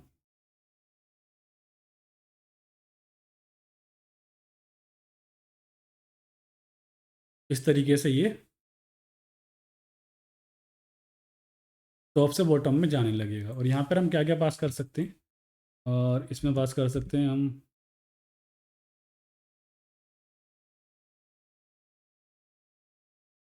ये एन में लगा दिया, ठीक है। इस तरीके से मार्केट टैग का यूज़ कर सकते हैं। ये हम इमेज के ऊपर भी लगा सकते हैं, ठीक है। ये था हमारा मार्केट टैग। और जो इसके with the help of market tag हम किसी भी टैग्स को स्क्रॉलेबल बना सकते हैं। डायरेक्शन के साथ डायरेक्शन ऑटोमेटिकली मूव कर सकते हैं, मूवेबल। बेसिकली हम इस टैग्स को किसी भी टैग या इमेज को मूवेबल कर सकते हैं with the help of market tag. HTML में प्रोवाइड कराया गया है। अगर यहाँ पे मैं लेफ़्ट लिख दूंगा तो यहाँ पे देख सकते हैं आप, लेफ़्ट से राइट से लेफ़्ट स्क्रॉल होता रहेगा, ठीक है। इसकी और भी प्रॉपर्टीज़ हैं जो कि आप यहाँ पर जाके देख सकते हैं। W3 स्कूल्स पर आएंगे आप, और यहाँ से अगर इसकी और भी प्रॉपर्टीज़ देखनी है, यहाँ पर टाइप करना होगा W3 schools market tag. Market tag लिखेंगे तो यहाँ से आप देख सकते हैं सारी प्रॉपर्टीज़। हाइट भी डिफाइन कर सकते हैं, इसमें डायरेक्शन है, स्क्रॉल डिले है, जो भी सारी प्रॉपर्टीज़ हैं यहाँ देख सकते हैं। यहाँ बीजी कलर दे सकते हैं, B space, H space, loop, etcetera यहाँ पर आप पास कर सकते हैं इस तरीके से। फॉर एग्जांपल अगर मैं इस वाला कोड कॉपी करूँ और यहाँ पर मैं आपको दिखाऊँ, इसमें हमने हाइट, और मैं इसको लाइक करूँगा लेफ्ट विथ 60%। तो ये एंड से ना आकर यहाँ से स्टोर होने लगेगा। एंड से ना आएगा ये, थोड़ा पहले से ही 60% से हमारा देखिए यहाँ से आने लगा ये 60% विद हमारी यहाँ तक है हमारे सिस्टम्स की। जो हम भी सिस्टम यूज़ कर रहे हैं सिस्टम की विद 60% यहाँ पर हो जाएगी, तो यहाँ से आने लगा है, आने लग जाएगा ये। तो इस तरीके से हम मार्केट टैग यूज़ कर सकते हैं HTML में। और बहुत ही इंपॉर्टेंट टैग है, इसके थ्रू आप मूवेबल थिंग्स का टैग्स को मूवेबल कर सकते हैं और इमेज को मूवेबल कर सकते हैं। अब चलते हैं अपने अगले टैग की तरफ। डिप टैग क्या है? Div tag is a container used for other HTML element. So basically ये कंटेनर टैग है या एक ब्लॉक एलिमेंट है जो फुल विद टैग करता है, विच मीन्स अगर इसमें कंटेंट थोड़ा सा भी होगा तो ये पूरी की पूरी विद लेगा। फॉर एग्जांपल यहाँ पर हम मल्टीपल टैग्स को हमें कंटेन करना होता है, लाइक फॉर एग्जांपल डिप के अंदर हम paragraph tag, paragraph tag, image tag और बहुत सारे टैग्स को हम यूज़ कर सकते हैं। तो यहाँ पे देख सकते हैं, अगर यहाँ पे अगर मैं इसके अंदर कुछ ऐड करूँ, लाइक ABC, लाइक ऐसे देता हूँ मैं P टैग, यहाँ पर देता हूँ मैं ABC, इसके अंदर ABC कंटेंट है ओनली। और अगर मैं यहाँ से एक और डिप दूँ, यहाँ पर दूँगा मैं XYZ, तो आप देख सकते हैं कि ये ABC के बाद हमारे पास इतना सारा स्पेस पड़ा हुआ है, तब भी ये नेक्स्ट लाइन से स्टार्ट होगा XYZ, बिकॉज ये ब्लॉक एलिमेंट है। तो ब्लॉक एलिमेंट को हम ऐसे ही यूज़ करते हैं। तो ये हमारा ब्लॉक एलिमेंट है और इसके अंदर हम मल्टीपल थिंग्स कर सकते हैं। लाइक ये बेसिकली रिस्पॉन्सिव वेब पेजेस बनाने में यूज़ होता है। इसका डिप टैग का डिवाइड करने के लिए पेज वेब पेजेस को स्मॉलर कंपोनेंट में डिवाइड करने के लिए यूज़ होता है, जो हम अपने आगे आने वाली CSS की वीडियो में देखेंगे।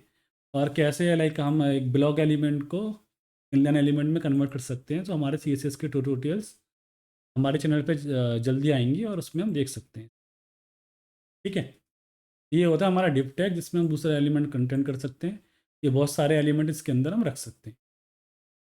और इसके अंदर हम चाहें तो यहाँ पर जो इमेज थी, हम यहाँ पे इमेज को भी डिस्प्ले करा सकते हैं।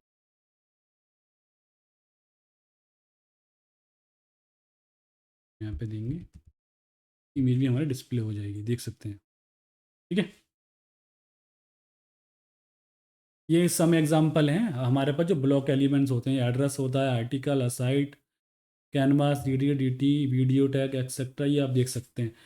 H1 से लेके S6 heading, header tag, HR, LI, main tag, snap tag, no script tag, oil tag, के सारे हमारे ये सारे के सारे हमारे ब्लॉक एलिमेंट्स हैं, विच मीन्स ये न्यू लाइन से स्टार्ट होते हैं और न्यू लाइन पे ही एंड होते हैं। ठीक है, अब हम चलते हैं अपने आगे। अब हमारे पास span tag. Span tag is also container for HTML और other HTML element, inline element tags as per content size. तो ये स्पेन क्या है, ये सेम डिप की तरह ही है, बट इसमें क्या डिफरेंस है, ये एक इनलाइन एलिमेंट है, जितना कंटेंट चाहिएगा उतनी इसकी रिक्वायरमेंट, जितनी इसको रिक्वायरमेंट होती है। फॉर एग्जांपल मैं डिप की जगह यहाँ पर मैं स्पेन कर दूँ, और यहाँ पर भी अगर मैं स्पेन कर दूँ, आप देखेंगे ये जो भी दो लाइन में आ रहे हैं, दोनों के दोनों हमारे एक लाइन में आने लगेंगे। ये देख सकते हैं आप, ये दोनों हमारे एक ही लाइन में आने लगे। तो ये बेनिफिट है हमारे स्पेन टैग का।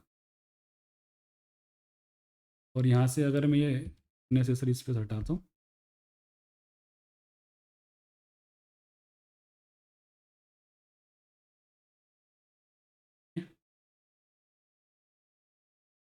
यहाँ देख सकते हैं ये हमारे इनलाइन एलिमेंट होते हैं, जो जितना इन्हें कंटेंट की रिक्वायरमेंट होती है, कंटेंट के अकॉर्डिंग खुद को स्ट्रेच करते हैं, उतनी कंटेंट देते हैं और एक लाइन में डिस्प्ले होते हैं। ये हमारे होते हैं इनलाइन एलिमेंट। चलते हैं आगे अपने अगले टैग की तरफ। और ये हमारे सब एग्जांपल हैं स्पेन टैग के। जैसा कि हमने ए टैग को देखा था, बिग टैग है, BR टैग है, बटन टैग है। ये बटन टैग, हम ये सारे टैग्स आगे आने वाली वीडियो में देखेंगे। हम बटन टैग को कवर करेंगे, इनपुट टैग को कवर करेंगे, एक्सेट्रा। अब यहाँ पर हम चलते हैं अगले टैग की तरफ। अब यहाँ पर हमारे पास एक एक्सरसाइज है।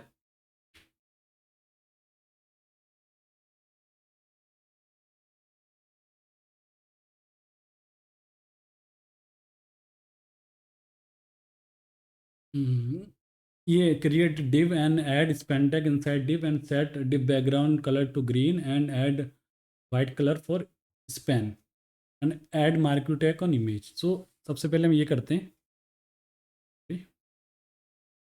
हम मार्क्यू टैग को इमेज पर ऐड करके दिखाता हूँ आपको कि ये फॉर एग्जांपल अगर मुझे ये इमेज के ऊपर मार्क्यू टैग ऐड करना है तो कैसे करेंगे। तो टैग की जगह सिंपली हम इसको पेस्ट कर देंगे और हम रिफ्रेश करेंगे तो आप देख सकते हैं, तो यहाँ से हमारी इमेज चलने लग जाएगी। देखिए इमेज भी मूवेबल हो रही है। इस तरीके से हम मार्क्यू टैग का यूज़ कर सकते हैं। ठीक है, ये हमारी इमेज भी मूव होने लग गई है, देख सकते हैं आप। अब उसके बाद हम चलते हैं, जो हमारी एक्सरसाइज है, हमें यहाँ पे एक डिव टैग का ऐड करना है। Add span tag, background colour to green and white colour for span. तो हमारे पास एक प्रॉपर्टी होती है, लाइक अगर हम BG कलर, अगर बॉडी का हम कलर चेंज करना चाहते हैं with the help of HTML only, यहाँ लिख सकते हैं हम BG कलर, जो भी कलर के नेम होते हैं। फॉर एग्जांपल मैं लिख रहा हूँ यहाँ पर लाइट ब्लू, और यहाँ देख सकते हैं हम रेड। जैसे ही हम रेड देंगे, रिफ्रेश करेंगे, इस तरीके से हम BG कलर को चेंज कर सकते हैं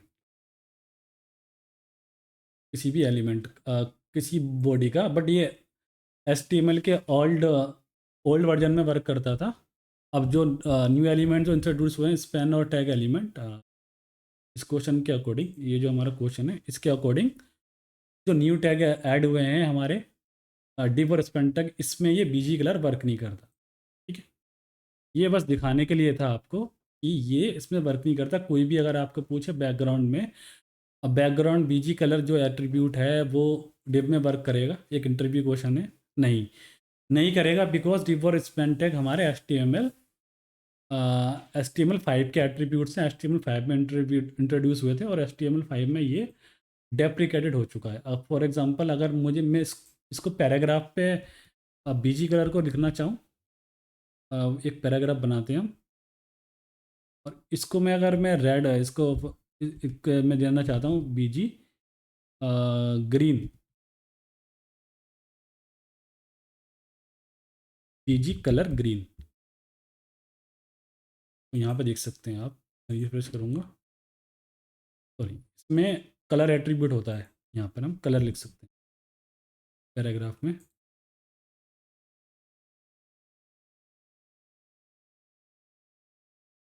यस, ये प्रॉपर्टी बेसिकली डेप्रिकेटेड हो चुकी है HTML5 में।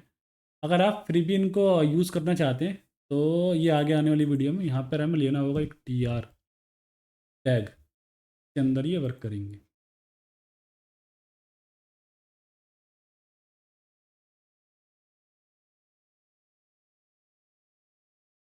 ये बेसिकली ये प्रॉपर्टीज़ हैं जो डेप्रिकेटेड हो चुकी हैं, अब वर्क नहीं करती। ठीक है, कलर एट्रीब्यूट, बीजी कलर जो हमारा वर्क करता है और बॉडी के अंदर करता है, ये बॉडी हमारा HTML वर्जन 1 से है तो उसी के अंदर ये वर्क करता है। तो ये सारी चीज़ें डेप्रिकेटेड हो चुके हैं, और इसको हम कैसे कलर पास कर सकते हैं ये एक्सेट्रा, तो ये हम आगे आने वाली अपने CSS की वीडियो में देखेंगे। तो चलते हैं अपने अगले टैग की एक्सरसाइज की तरफ, सॉरी अगले टैग की तरफ, जो कि है हमारा लिस्ट। तो लिस्ट क्या है? List are use to represent real life data, list data on web page. For example मुझे अगर एक डेटा दिखाना है और नंबरिंग में डेटा दिखाना है, लाइक 1 1 1 2 3, 1 2 3 दिखाना है, तो उसके हम थ्रू हम लिस्ट के थ्रू वो डेटा दिखा सकते हैं एक ऑर्डर में। तो ये भी ब्लॉक एलिमेंट है। इसके सिंटेक्स क्या है ये हम यहाँ पे बात कर रहे हैं ऑर्डर लिस्ट की। O L means order list. Order list में क्या होता है, जो नंबरिंग से स्टार्ट होती है 1 2 3 4 5 6 लाइक दिस। अगर मैं यहाँ पे करूँगा ओ एल, तो यहाँ पर देख सकते हैं, यहाँ पर मैं लिखूँगा LI, मैं यहाँ पे लिखता हूँ कॉफ़ी, उसके बाद हमारे पास क्या है, कॉफ़ी टी मिल्क, यहाँ है कॉफ़ी,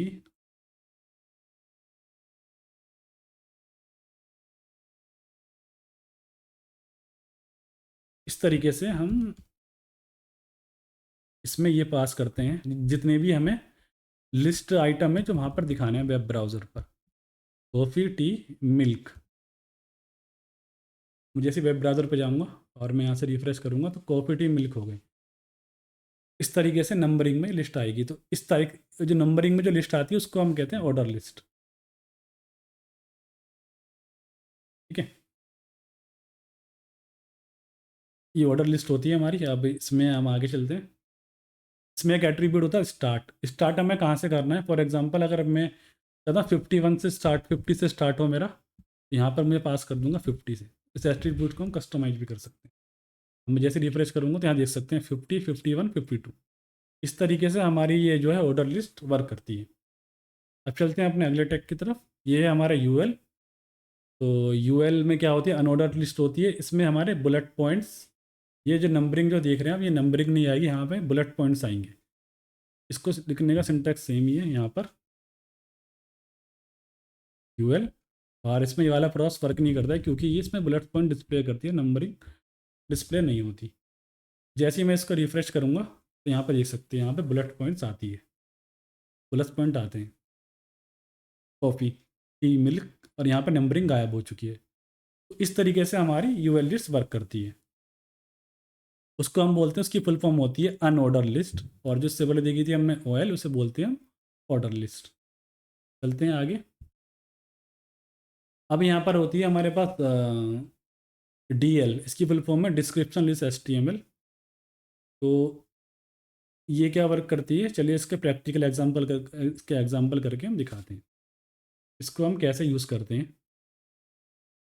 ये देख सकते हैं यहाँ पर है हमारे पास DL, और डीएल के बाद हमारे पास होता है, यहाँ पर देख सकते हैं, डीटी। डीटी के अंदर हमारे पास है डिस्कम डीटी, और ये डीटी यहीं क्लोज हो गया। इसके अंदर दो एलिमेंट है हमारे पास, ब्लैक और कोल्ड, और मिल्क के पास भी हमारे पास दो एलिमेंट है, काव और बफेलो। तो यहाँ पर इसको हमें रिप्लेस करना होगा डीटी से।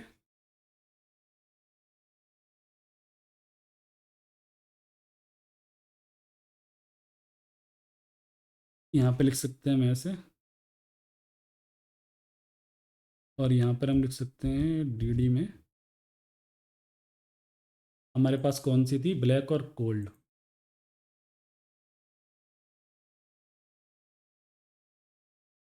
यहाँ लिखते हैं ब्लैक, और यहाँ थी हमारे पास कोल्ड, और यहाँ ब्लैक। ठीक है, और मैं इसी को कॉपी करता हूँ, इसको हम दिखा सकते हैं। यहाँ पर हमारे पास है मिल्क। मिल्क किसका है, हम यहाँ पर टाइप करते हैं काऊ का, और यहाँ बफेलो का। बफेलो का हम शॉर्ट में लिखते हैं, बफ लिख देते हैं यहाँ पर। ठीक है, और अब चलते हैं, पेज को रिफ्रेश करते हैं। इन लिस्ट में क्या डिफरेंस है, फॉर एग्जांपल यहाँ पे दिखाना हो, जैसे इन रियल लाइफ का एग्जांपल है, कॉफ़ी हमारे पास कितना टाइप की अवेलेबल है, लाइक ब्लैक है और कोल्ड कॉफ़ी है, और मिल्क हमारे पास कितना है, किस टाइप का है, काओ का है और बफेलो का है। इसका हम एक और एग्जांपल देखते हैं। फॉर एग्जांपल हमारे पास इंडिया में कौन कौन सी स्टेट है, उसके टू स्टेट्स के नाम लेते हैं। फॉर एग्जांपल इंडिया में हमारे पास है यू यूपी है, और हमारे पास लाइक इंडिया में है, यहाँ पे हमारे पास है मुंबई है, इंडिया के पास हम लिखते हैं एमपी है। और लाइक ऑस्ट्रेलिया यहाँ पे लिखते हैं हम, यहाँ पे चाइना लिख देते हैं। चाइना में कौन कौन सी है, फॉर एग्जांपल हम मान लेते हैं यहाँ पे बीजिंग, यहाँ पे कुछ भी ले लेते हैं, और यहाँ पे हमारे पास हैनन। इस तरीके से हम डिस्प्ले कर सकते हैं। तो एक कंट्री हो गई, कंट्री की सारी स्टेट हम डिस्प्ले कर सकते हैं with the help of this one definition, oh sorry, description list. Description list का काम यही होता है, मेन पेज पर उसका हाईलाइट करना उस टॉपिक को, और वो हम कर सकते हैं। तो कैसे लिखते हैं हम डेफिनेशन लिस्ट, सबसे पहले पास हमारे पास डीटी होती है, डीटी में हम जो मेन टाइटल होगा उसको पास करेंगे, उसके बाद इसको इसको, और फिर हम डीडी पास करेंगे जितने भी हमें इस लिस्ट में दिखाने हैं, इस पर्टिकुलर डीटी के लिए दिखाने हैं। फिर से ठीक है, तो इस तरीके से हम डेफिनेट डिस्क्रिप्शन लिस्ट को क्रिएट कर सकते हैं एचटीएमएल में। चलते हैं आगे। तो हमारा जो अगला टैग है वो है टेबल्स, और मैं इन सबको, ये जो भी मैंने किया था, आई थिंक इसकी रिक्वायरमेंट नहीं है अब, मैं इसको हटाने वाला हूँ।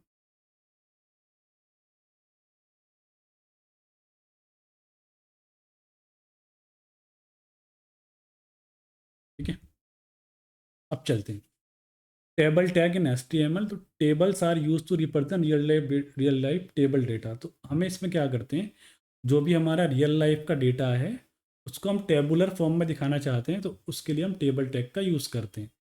टीआर क्या होती है इसमें, यूज टू डिस्प्ले रो, एक रो होती है उसको हम डिस्प्ले कर सकते हैं with the help of TR. और टीडी क्या होता है इसमें, यूज टू डिस्प्ले कॉलम, एक कॉलम को हमें अगर डिस्प्ले करना है टेबल में, उसको हम यहाँ कर सकते हैं एज अ कॉलम। टीएच क्या होती है, use to display table header, इसमें टेबल हेडर को हम यूज़ करते हैं, इससे हम टेबल हेडर को डिस्प्ले करा सकते हैं। ठीक है, टीएच को, ये भी एक कॉलम होती है, बट इसमें क्या होता है कि इसका टैग थोड़ा बोल्डर आता है, और टेबल का ये हेडर होती है। ऐसा टीडी वर्क करती है, हम बेसिकली अगर हम कहना चाहें तो इन सिंपल वर्ड्स में।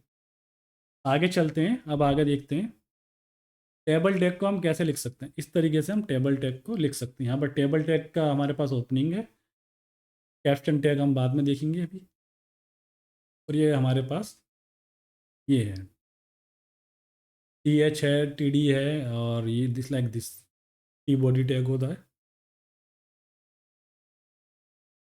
और ये हमारे पास है। ठीक है, तो हम एग्जांपल देखने वाले हैं। तो टेबल टैग के एग्जांपल के सबसे पहले हम यहाँ चलते हैं टेबल पर। उसके बाद टी हेड के अंदर थे हमारे पास टी हेड, और यहाँ पे डालते हैं हम टी आर, एक रो लेने के लिए, और यहाँ पर लिखेंगे हम टी एच, और यहाँ लिखेंगे हम नेम। यहाँ लिखना चाहते हैं हम क्लास।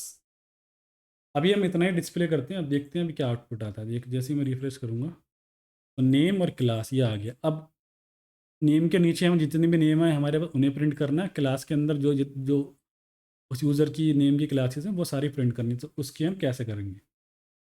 उसके लिए हमें टी हेड के बाद हम नियर टैग ओपन करेंगे, उसको कहते हैं हम टी बॉडी।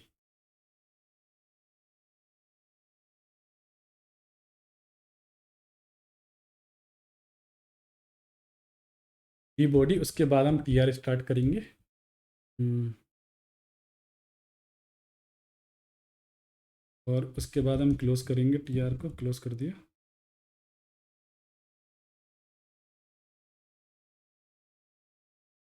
उसके बाद लिखेंगे हम टी डी, यहाँ लिखेंगे हम जोन, और एक टी डी हम इसके एक कोड को मैं फॉर्मेट करता हूँ। फॉर्मेट डॉक्यूमेंट यहाँ से कर सकते हैं। देख सकते हैं यहाँ पर हमने दिया टी आर, टी डी के अंदर जॉन, और टी टी के अंदर 10। क्लास उसकी क्या है? 10 है। जैसे हम रिफ्रेश करेंगे तो आप देख सकते हैं जॉन क्लास 10 है। मान के चलिए मुझे एक और रिकॉर्ड ऐड करना है, ये वाला जॉन के बाद एक और रिकॉर्ड है हमारे पास। क्या करेंगे? हम इसको कॉपी करेंगे इस रो को, के बाद हम पेस्ट कर देंगे। जॉन के बाद है हमारे पास ये ना, जिसकी क्लास है 12।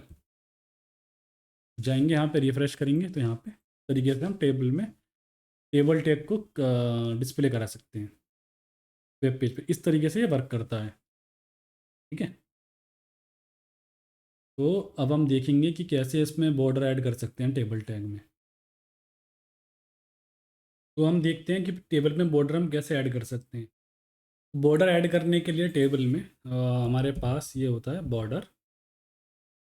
तरीके से हम दे सकते हैं बॉर्डर टैग। जैसे हम रिफ्रेश करेंगे तो यहाँ पे बॉर्डर ऐड होके आ जाएगा। ये देख सकते हैं आप, कितना प्यारा लग रहा है अब टेबल हमारा। और मुझे इसको टेबल को सेंटर में मूव करना है, तो आई थिंक हमारे पास एक एट्रीब्यूट होता है अलाइन सेंटर। ये होता है अलाइन सेंटर। जैसे ही मैं रिफ्रेश मारूंगा तो इस सेंटर में आ जाएगा। अब मुझे स्पेसिंग चाहिए, और यहाँ पे कितने भी, यहाँ पे ये नहीं कि हम इतनी कॉलम ऐड कर सकते हैं। यहाँ पे चाहो तो आप कितने भी कॉलम्स यहाँ पर हम ऐड कर सकते हैं हेडिंग में। ठीक है, और यहाँ पर ये देखिए इस तरीके से कर सकते हैं। ठीक है, कंट्रोल Z कर देता हूँ। अब उसके बाद हमारे पास एक टैग होता है,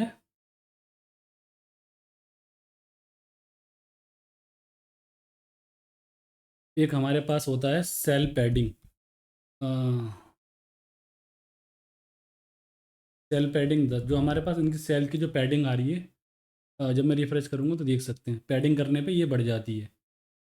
और हमारे पास इसमें होता है हमारे पास सेल स्पेसिंग।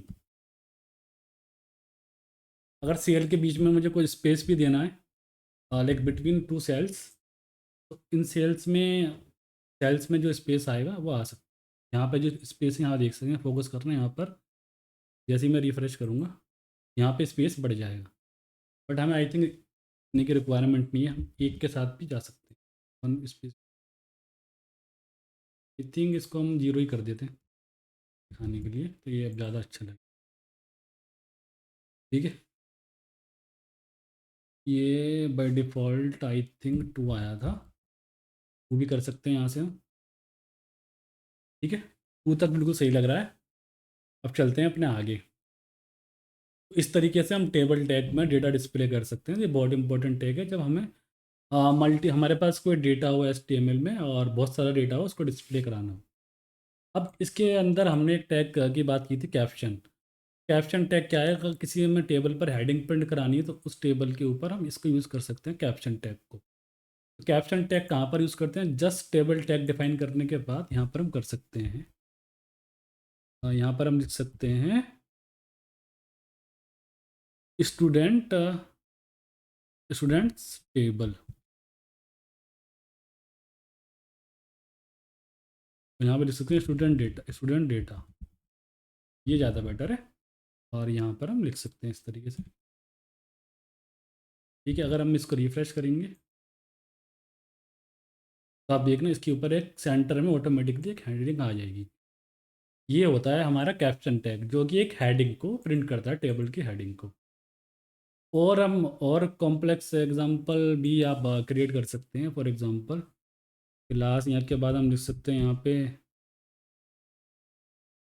सिटी, और यहाँ पे लिख सकते हैं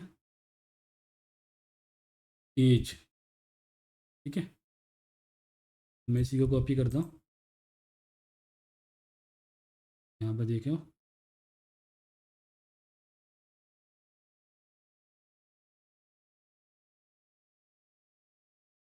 अब ये जो हमारा जोन है, इसकी सिटी मान के चलते हैं हम दिल्ली है। और ये जो हमारे जोन की जो एज है मान के चलते हैं अभी ये है 12 ईयर्स ओल्ड। और इसकी एज मान के चलते हैं 15 ईयर्स ओल्ड है ये। और यहाँ पर इसकी जो सिटी है हम कर देते हैं यूपी। ठीक है, इसको हम कैप्स में लिख देते हैं यूपी। अब देखना, इस तरीके से हम टेबल को एक्सपेंड भी कर सकते हैं, मल्टीपल डेटा दिखा सकते हैं। अब हम बात करने वाले हैं कॉल स्पैन और कॉल रो स्पैन के बारे में। फॉर एग्जांपल मैं एक यहाँ पे एक रो क्रिएट करता हूँ।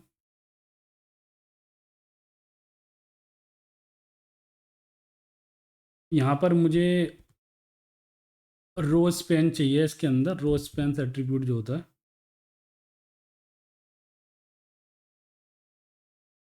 मेरे को चाहिए 2 रोज का। मैं चाहता हूँ एक रो, एम्प्टी रो क्रिएट हो जाए, तो इसके जिसके पास स्पेस ऑक्यूपाइड हो उतना स्पेस होना चाहिए।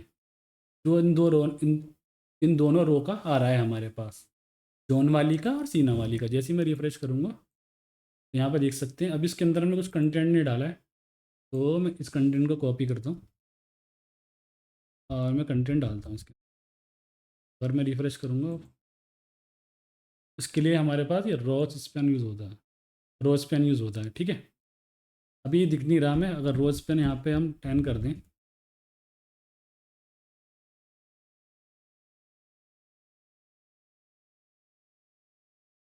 इसके लिए यूज़ करते हैं। और एक ऐसे हमारे पास अब होता है एक कॉल स्पैन।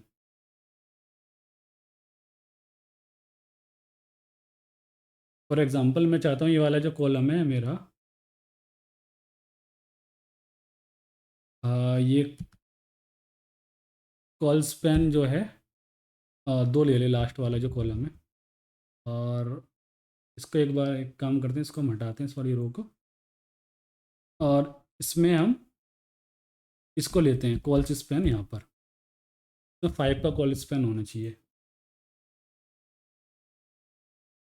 ठीक है, बट उससे पहले हमें क्या करना पड़ेगा, इसको बनाने से पहले यहाँ देनी पड़ेगी टेबल की हमें विद। विद देते हैं यहाँ पर हम 100%। और इस टेबल को हम इस तरीके से भी यूज़ कर सकते हैं। अब यहाँ पर हम कॉल स्पैन देते हैं इसको।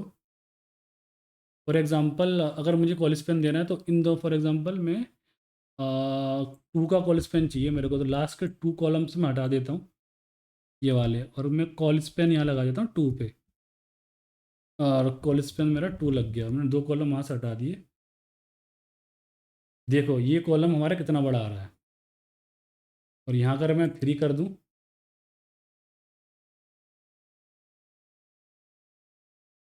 ये मेरे पास 3 का कॉल स्पैन आ रहा है, देखो यहाँ पे। इस तरीके से हमें ज़्यादा स्पेस चाहिए, फॉर एग्जांपल हमें टोटल दिखाना हो, इस तरीके का हम यूज़ करते हैं कॉल स्पैन का। इसमें अभी देखते हैं, इसका टोटल के भी तरफ आएंगे हम। ठीक है, ये तो हमारा ये हो गया। ठीक है, अब हम देखने वाले हैं अपना टी फूट टेबल फुटर, जिसको हम बोलते हैं, फुल फॉर्म जिसकी होती है। इसमें हम अपने इस रो को कॉपी करेंगे और यहाँ पर डालेंगे, यहाँ पर हम लिखेंगे हम टोटल, यहाँ पर हम डालेंगे टोटल स्टूडेंट्स, और यहाँ पर हम इस वाले रो को देंगे और इस वाले कॉलम को देंगे, हम देख सकते हैं यहाँ पर कॉल स्पैन,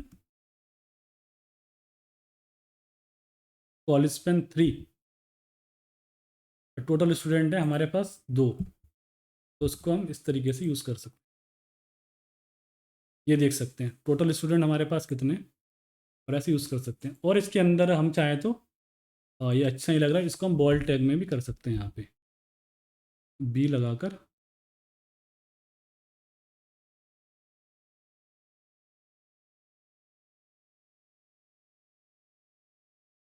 इस तरीके से हम बॉल्ड टैग में भी दिखा सकते हैं। ठीक है, तो ये तो गाइज हमारा टेबल, HTML टेबल, तो इसके थ्रू हम ये सारी चीज़ें अचीव कर सकते हैं। तो जो भी पॉसिबल एट्रीब्यूट्स है मैंने उसके HTML में बता दिए हैं, और फिर भी अगर आपको कुछ और एट्रीब्यूट देखने हैं तो यहाँ पर आ सकते हैं, और यहाँ पर देख सकते हैं टेबल इन HTML, तो W3 स्कूल्स का आप रेफर ले सकते हैं, इस वेबसाइट का आप चाहें तो रेफर ले सकते हैं। और जो भी टेबल्स में रिमेनिंग प्रॉप जो होते हैं, मोस्ट ऑफ द देम, उनमें से जो भी मोस्ट ऑफ द थे वो मैं कवर कर चुका हूँ। ठीक है, यहाँ से आप टेबल टैग का रेफर ले सकते हैं। ऑलमोस्ट मैंने सभी कवर कर दिए हैं वैसे तो। ठीक है, ये था हमारा टेबल, इस तरीके से रोज पेन और कॉलेज पेन का हम यूज़ कर सकते हैं। ठीक है, और यहाँ पर मुझे एक ठीक है, इस तरीके से हम यूज़ करते हैं। अब चलते हैं अपने अगले टैग की तरफ, और ये रोज स्पैन है हमारा, जो कॉल स्पैन और row span use to create cells with span over multiple column, ये हमने देखा था। ये स्पैन कर रहा है मल्टीपल कॉलम्स की, ये वैल्यू खा गया, क्लास कॉलम भी इसने अपना ऑक्यूपाइड कर लिया, इसका स्पेस यहाँ से देखेंगे, देखिए, और सिटी का भी और एज का भी, तो इस तरीके से हम कर सकते हैं। रो स्पैन में रो वाइज वर्क करता है, इसलिए कि इस तरीके का स्पेस आता है हमारे पास पूरी रो का। रो स्पैन एट्रीब्यूट जो है वर्क, हम उनको ऑलरेडी देख चुके हैं। अब हम बात करने वाले हैं फॉर्म टैग। तो form tag in HTML, form are use to collect data from the user. Example contact me, log in, register, help me. For example हमें कुछ यूज़र से कुछ इन्फॉर्मेशन लेनी है, लाइक उसका नेम, उसकी उसका नेम, उसकी एज, उनकी इन्फॉर्मेशंस, और वो सारा डेटा कलेक्ट करके हमें बैकएंड को सेंड करना है, और वो डेटाबेस के अंदर सेव कराना है, तो उसके लिए हम ये यूज़ करते हैं फॉर्म टैग। यूज़र से, like if you want to collect the data from the user, so we have to use the form tag. जब जब भी हम यूज़र से डेटा कलेक्ट करना चाहते हैं तो उसमें हम यूज़र से डेटा कलेक्ट कर सकते हैं। Action attribute is use to define what action need to perform. इसमें जो एक्शन होता है ना, वो फॉर्म को जब हम सबमिट करेंगे तो वो कहाँ पर जाएगा, तो उसके लिए होता है। insert.php पे हम भेज रहे हैं इसको, insert.php या कुछ भी हो सकता है, उस पर हम भेज रहे हैं। ठीक है, और अगर हम ब्लैंक छोड़ देंगे इस एक्शन एट्रीब्यूट को, इस वाले एट्रीब्यूट को हम ब्लैंक छोड़ते हैं, तो सेल्फ को टारगेट करता है। ठीक है, form is submitted to the backend and save data to database. तो फॉर्म बैकएंड पे सबमिटेड होता है, और जो सारा डेटा है हम डेटाबेस में सेव करा देते हैं यूज़र का, यूज़र से इनपुट लेने के बाद। बेसिकली ये काम होता है फॉर्म का, collect data from the user. तो देखते हैं इसको, ये फॉर्म, इस अब फॉर्म टैग अगर मुझे लिखना हो तो मैं यहाँ से, अब टेबल टैग की आई थिंक रिक्वायरमेंट नहीं है, हम इसको हटा देते हैं। इस तरीके से हम फॉर्म लिख सकते हैं, फॉर्म पे क्लोजिंग टैग। और ये फॉर्म में भी हम यहाँ पे लिख सकते हैं अलाइन सेंटर।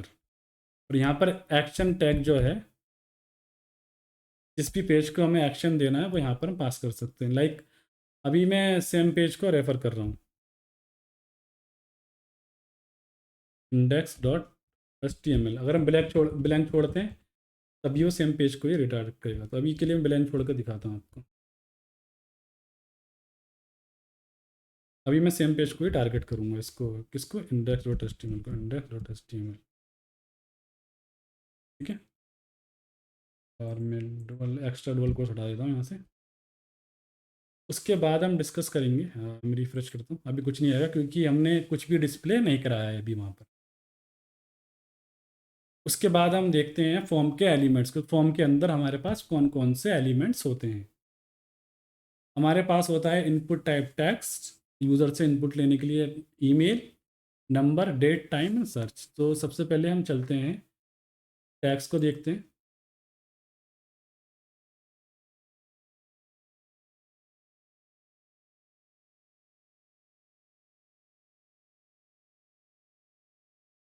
एंटर नेम, और यहाँ पर हम लगा सकते हैं एक बी आर। जैसे हम इसको टाइप करेंगे तो यहाँ देख सकते हैं एक हमारे पास इनपुट टाइप टैक्स आ जाएगा। तो यहाँ पर हम कुछ भी टाइप कर सकते हैं। टैक्स टैक्स बॉक्स होता है, उसमें कुछ भी हम टाइप कर सकते हैं, लाइक ऐसे FD1। यहाँ पे नंबर भी पास कर सकते हैं, हम स्ट्रिंग भी टाइप कर सकते हैं। ये सब चीज़ एक्सेप्ट करता है क्योंकि ये एक टैक्स है। अब इसमें इसकी डिफ़ॉल्ट वैल्यू ये प्लेस होल्डर है, इसको बोलते हैं place holder value. For example मैं चाहता हूँ कि यहाँ पर अब मैं फॉर्म की डिफ़ॉल्ट वैल्यू भी कुछ आए तो उसकी वैल्यू में हम ये रख सकते हैं। डिफ़ॉल्ट नेम हम रखना चाहें तो यहाँ पे रख सकते हैं हम जो, या कुछ भी।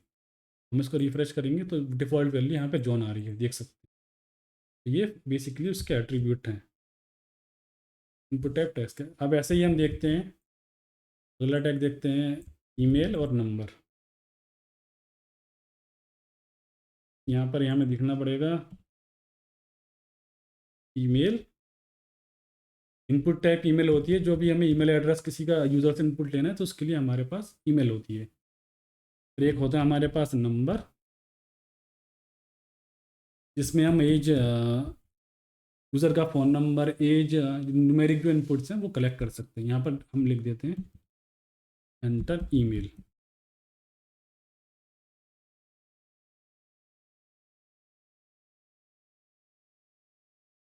और यहाँ पे हमें टैक्स की जगह नंबर दे दिया, ठीक है। यहाँ पर देखिए, अगर मैं यहाँ पे कैरेक्टर टाइप करूँगा यहाँ पे नहीं होंगे, यहाँ पे सिर्फ न्यूमेरिक इनपुट लेगा। कीबोर्ड से मैं टाइप कर रहा हूँ कैरेक्टर, बट ये कैरेक्टर नहीं लेगा। यहाँ पे हम न्यूमेरिक इनपुट ही पास करेंगे, ठीक है। ठीक है, न्यूमेरिक इनपुट ही पास करेंगे। उसके बाद फिर हमारे पास ये ईमेल है। अगर ईमेल में मैं यहाँ पे इनपुट टाइप ईमेल क्या लेता है, यहाँ पर वैलिड ईमेल को वेरीफाई करता है जब फॉर्म को सबमिट करेंगे। अभी हम इसको आगे देखेंगे, ठीक है। यहाँ लाइक सिंगल बी आर थोड़ा कोलैप्स कर रहा है, तो मैं यहाँ पे क्या करता हूँ, हर टैग के एंड में एक और बी आर यहाँ पे मैं ऐड कर लेता हूँ। समझ गए फ्रेंड्स। अगर अब यहाँ से हमें यूज़र का नेम लेना है तो यहाँ पर हम यूज़ करेंगे input type text. Email collect करनी है ईमेल, और कुछ भी numeric input like age, phone number और क्लास, तो उसके लिए हम यूज़ कर सकते हैं इनपुट टाइप नंबर। तो ये यहाँ पर यूज़र नंबर ही एंटर कर पाए। अगला टैग होता है हमारे पास डेट और टाइम। अब हमें यूज़र का कि यूज़र को डेट टाइम भी सेलेक्ट करना है।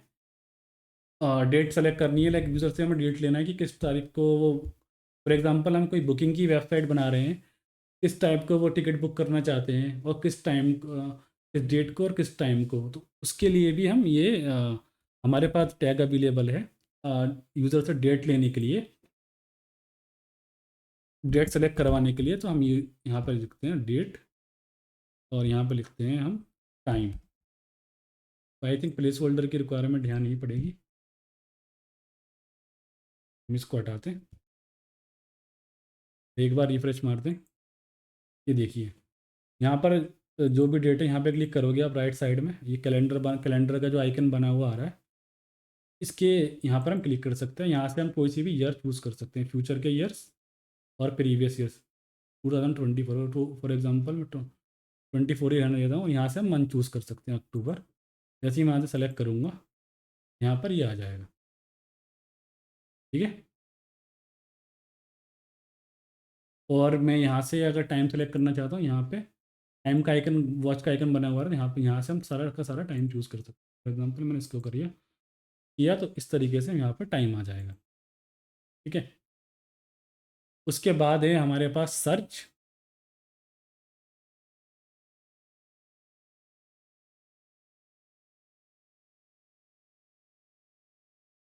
यहाँ पे मैं लिखूँगा सर्च।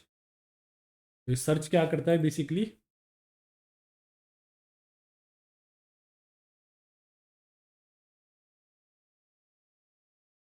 सर्च हमारे पास है सर्च, ठीक है।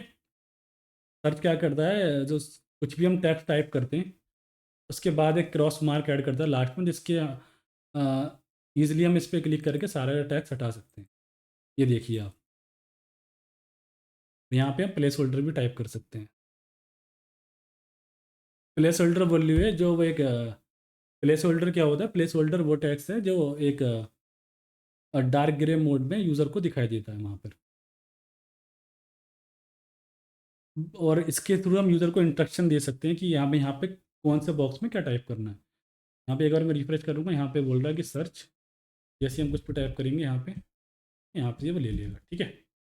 यहाँ मैं इसको क्लोज कर देता हूँ। और उसके बाद है हमारे पास,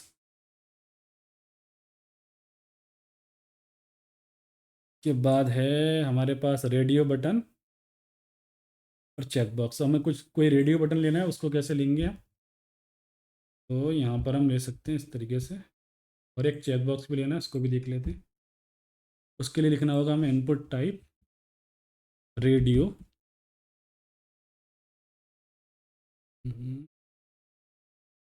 इनपुट टाइप रेडियो, यहाँ पे हमें वैल्यू देना इंपॉर्टेंट है कि उस रेडियो बटन की क्या वैल्यू रहेगी। तो वैल्यू देते हैं हम यहाँ पे फॉर एग्जांपल मेल, और यहाँ पर हम देते हैं चेक बॉक्स।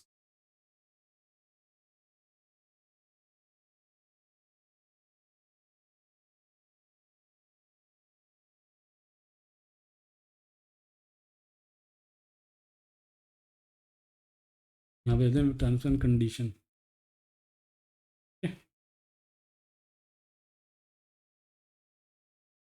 अब मैं इसको रिफ्रेश करूँगा तो आप देख सकते हैं यहाँ पे एक रेडियो बटन और एक चेक बॉक्स आ गया है क्रिएट होके। ये होता है रेडियो बटन और ये होता है फॉर्म एलिमेंट का चेक बॉक्स। अगले एलिमेंट की तरफ चलते हैं। एक फ़ाइल टाइप, कोई भी हमें फ़ाइल सेलेक्ट करनी हो HTML में, वो हम कैसे कर सकते हैं? उसके लिए मैं इसको कॉपी करूँगा। उसके लिए हमारे पास होता है, कोई भी फाइल सेंड करनी हो टू द अपने यूज़र के डिवाइस से हमें सेंड करनी हो टू द सर्वर, तो उसके लिए हमारे पास टैग होता है input type file.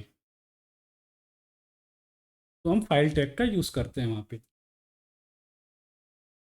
Data server को सेंड करने के लिए। जैसे हम चूज़ पे क्लिक करेंगे तो ये ओपन कर देगा।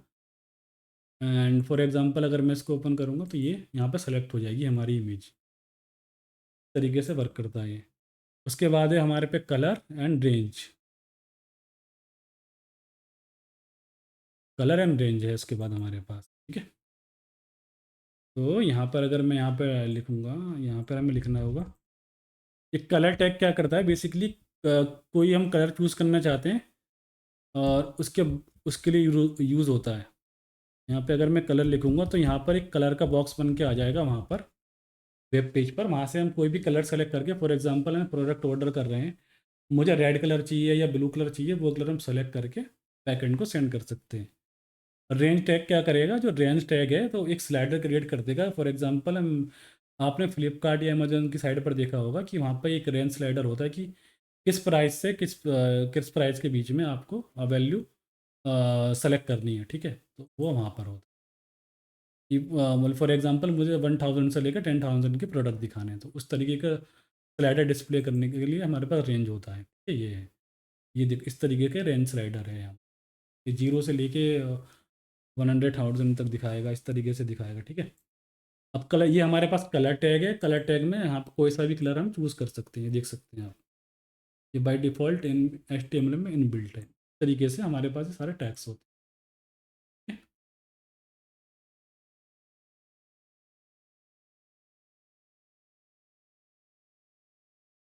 तो हमारे पास है क्लास एंड आईडी एट्रीब्यूट्स।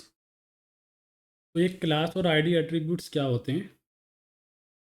तो इनपुट टाइप टेक्स्ट और आईडी नेम और क्लास नेम, तो ये एक आइडेंटिफायर है कौन से एलिमेंट पे हमने कौन सी क्लास लगाई है। तो ये क्लास जो है, एक एलिमेंट, एक एक से ज़्यादा यानी कि मल्टीपल एलिमेंट की सेम हो सकती है, बट आईडी एक यूनिक आइडेंटिफायर होता है। और एक पेज पर एक एक ही आईडी होगी, वो भी एक ही एलिमेंट के लिए। आईडी डुप्लीकेट नहीं हो सकती है। ठीक है। अभी क्यों हमें क्लास और आईडी की रिक्वायरमेंट पड़ती है, उसको हम देखेंगे अभी आगे। ठीक है। जब हम लेबल टैग को देखेंगे तब इसकी रिक्वायरमेंट पड़ेगी।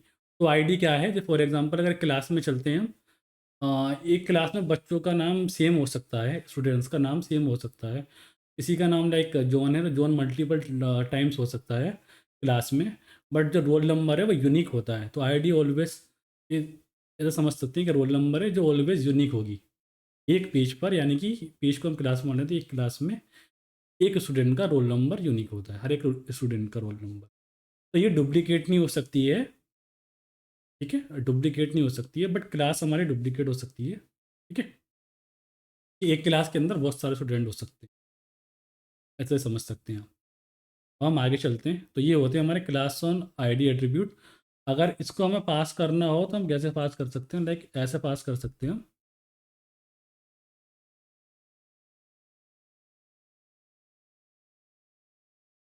तो अगर हमें पास करना हो तो हम यहाँ से पास करते हैं, क्लास, जो भी क्लास का नाम लेना है हम डाल सकते हैं यहाँ पे। लाइक मैं दे रहा हूँ टेस्ट, और आईडी देनी होती है, लाइक हम दे सकते हैं डेट। इस तरीके से हम पास कर सकते हैं इनको। जैसे ही हम रिफ्रेश करेंगे, यहाँ पे हम डेट वाले एट्रीब्यूट इंस्पेक्ट करेंगे इसका, और ये डेट वाले इनपुट बॉक्सेस पर ओवर करेंगे, तो यहाँ पे क्लास टेस्ट और ID attribute, class attribute ID attribute दोनों आने लगी। ये होती है हमारी क्लास और आईडी एट्रीब्यूट। अब हम चलते हैं अगली टैग की तरफ, ये लेबल टैग। तो लेबल टैग क्या होता है, अब ये एग्जांपल के लिए ये हमारे पास ये है, ये हमारे पास रेडियो बटन है, तो मुझे पता नहीं चल पा रहा है और चेक बॉक्स है कि किस चीज़ के लिए हम इसको यूज़ कर रहे हैं। जेंडर सेलेक्ट कराने के लिए, या यस यस नो सेलेक्ट कराने के लिए। तो उसको हम कैसे पता कर सकते हैं ये रेडियो बटन किस काम के लिए है यहाँ पर। उसके लिए हम यूज़ करेंगे, यहाँ पर हम यूज़ करने वाले हैं लेबल टैग। तो लेबल टैग कैसे वर्क करेगा यहाँ पे देख सकते हैं। हम इसको ले सकते हैं, लेबल टैग को यहाँ लगाएंगे। यहाँ हम देते हैं कि लेबल, लेबल देते हैं यहाँ पे जेंडर का, और यहाँ पे हमें एक आईडी पास करनी होगी। ये किसके लिए है, ये मानते हैं कि हम ये मेल के लिए है भाई। और यहाँ पे फॉर में हम पास करना होता है मेल। इस तरीके से जैसे हमने यहाँ मेंशन करा हुआ, label for mail, ID mail, और चाहे हम क्लास यहाँ पे दे सकते हैं इसकी जेंडर। ठीक है।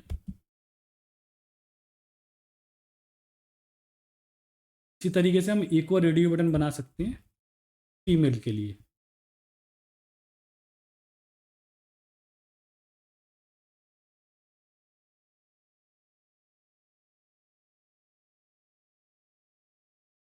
और यहाँ पे भी लिखना होगा मुझे फीमेल। ठीक है, अब रिफ्रेश करते हैं अभी। ठीक है, और यहाँ हम कर देते हैं मेल, और यहाँ हम कर देते हैं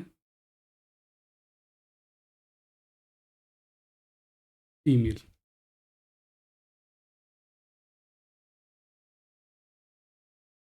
ठीक है।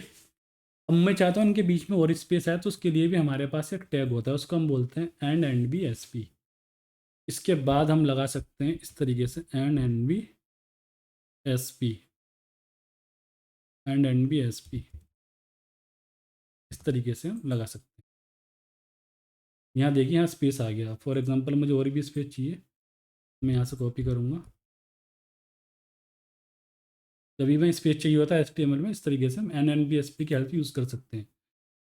ठीक है। और अगर हम आप ये सोच रहे हैं कि नॉर्मल स्पेस यहाँ पे वर्क कर जाएगा HTML में, तो ऐसा नहीं होता है। नॉर्मल स्पेस HTML में वर्क नहीं करता है।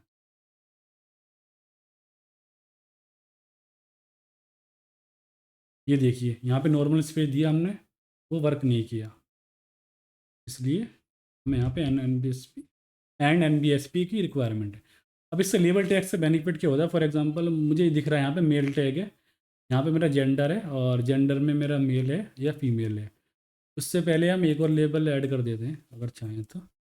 यहाँ पे जेंडर के लिए जेंडर यहाँ तो मेल होगा या फीमेल होगा,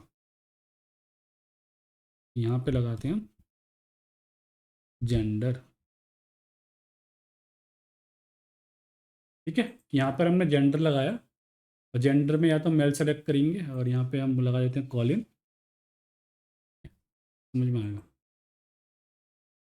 या तो मेल होगा या फीमेल होगा, तो मेल को हम जब सेलेक्ट करेंगे तो ये मेल हो जाएगा, फीमेल को सेलेक्ट करेंगे फीमेल हो जाएगा। अब ये देख सकते हैं कि दोनों सेलेक्ट हो रहे हैं, बट रेडियो बटन में हम चाहेंगे कि ऑलवेज एक ही सेलेक्ट होना चाहिए। तो उस चीज़ को हम कैसे यहाँ पे कि एक बार में एक ही जेंडर सेलेक्ट होना चाहिए, या तो फीमेल या मेल, उस चीज़ को हम कैसे स्टॉप कर सकते हैं कि एक बार में एक हो ये एक, और इसको कैसे स्टॉप कर सकते हैं, मल्टीपल सिलेक्शन को कैसे रोक सकते हैं। उसके लिए हमारे पास रेडियो बटन में एक एट्रीब्यूट होता है, तो मैं यहाँ पे एक सेकंड रुकी, इस तरीके से कर देता हूँ।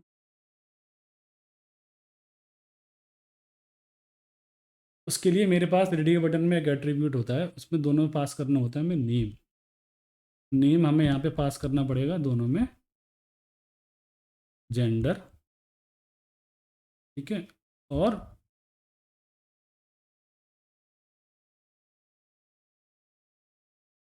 रेडियो बटन का मतलब ही होता है कि एक बार में यूज़र एक ही सेलेक्ट कर पाए। अब मैं फीमेल पर सेलेक्ट करूँगा, सॉरी मेल पर और फीमेल पर, दोनों में से एक ही होगा, मेल फीमेल या मेल या फीमेल। ठीक है, और लेबल टैग का बेनिफिट देखिए, जैसे अगर मैं मेल पे क्लिक करूँगा तब भी ये चेक हो जाएगा। ये बेनिफिट होता है अपने लेबल टैग का। आप ये बोल सकते हैं ना कि सर हम यहाँ पे ये लेबल टैग ही क्यों लगा रहे हैं, तो हम यहाँ पर ये स्पेन भी तो लगा सकते हैं। अगर हम यहाँ पे स्पेन या पैराग्राफ लगाएंगे, मान के चलिए मैंने यहाँ पे एक पी टैग लगा दिया, यहाँ पे मैंने पी टैग लगा दिया। ठीक है, और यहाँ पे जब मैं इस पर क्लिक करूँगा तो ये चेक नहीं होगा, और ये ब्लॉक एलिमेंट है इसलिए नेक्स्ट लाइन पर आया। ये देख सकते हैं जैसे ही मैं इस पर क्लिक कर रहा हूँ मेल पे कुछ नहीं हो रहा है। इसलिए इसके लिए हमारे पास एक सेपरेट टैग है, जिसको बोलते हैं हम लेबल टैग। ठीक है, जैसे ही हम लेबल पे क्लिक करते हैं ये हो जाता है। और ऐसे ही हम एक लेबल बना सकते हैं अपने चेक बॉक्स के लिए, और वहाँ पर लिख सकते हैं, क्या दे सकते हैं हम, टर्म्स, टर्म्स दे सकते हैं, और साइड को यहाँ पे भी लिख सकते हैं हम टर्म्स, टर्म्स एंड कंडीशंस। और यहाँ पे ले दे सकते हैं हम इसको आईडी गोज टू टर्म्स। ठीक है, और ऐसे में यहाँ पे चेक कर सकते हैं अनचेक, इस पर क्लिक करेंगे यहाँ पे भी वर्क कर रहा है, यहाँ पर भी वर्क करता है। ठीक है, सेम एज इट इज़ ये वर्क करता है हमारा। अब यहाँ पे फिर हम चलते हैं अपने टैग में। तो ये था हमारा label tag. With the help of label tag we can control radio buttons और display the radio buttons. Radio button को कंट्रोल कर सकते हैं, उनकी वैल्यू को चेक अनचेक कर सकते हैं, सेलेक्ट करवा सकते हैं, और चेक बॉक्स की वैल्यू को हम चेक अनचेक कर सकते हैं। ये हमने देखा अभी, और हम अगला टैग देखने वाले हैं। अब अगला टैग जो कि है हमारा text area tag. Text area tag क्या है? जब हमें लाइक किसी को मैसेज भेजना हो या कोई क्वेरी सेंड करनी हो उस टाइम में, ये हमारे लिए बहुत इंपॉर्टेंट टैग होता है, और उस टाइम पे हम यूज़ कर सकते हैं इसको, टेक्स्ट एरिया टैग को। यहाँ पे लिखते हैं हम टेक्स्ट एरिया, यहाँ पर अभी इसको मैं हटाता हूँ, यहाँ पर देते हैं हम प्लेस होल्डर, और यहाँ पे लिखते हैं हम एंटर मैसेज या एंटर क्वेरी।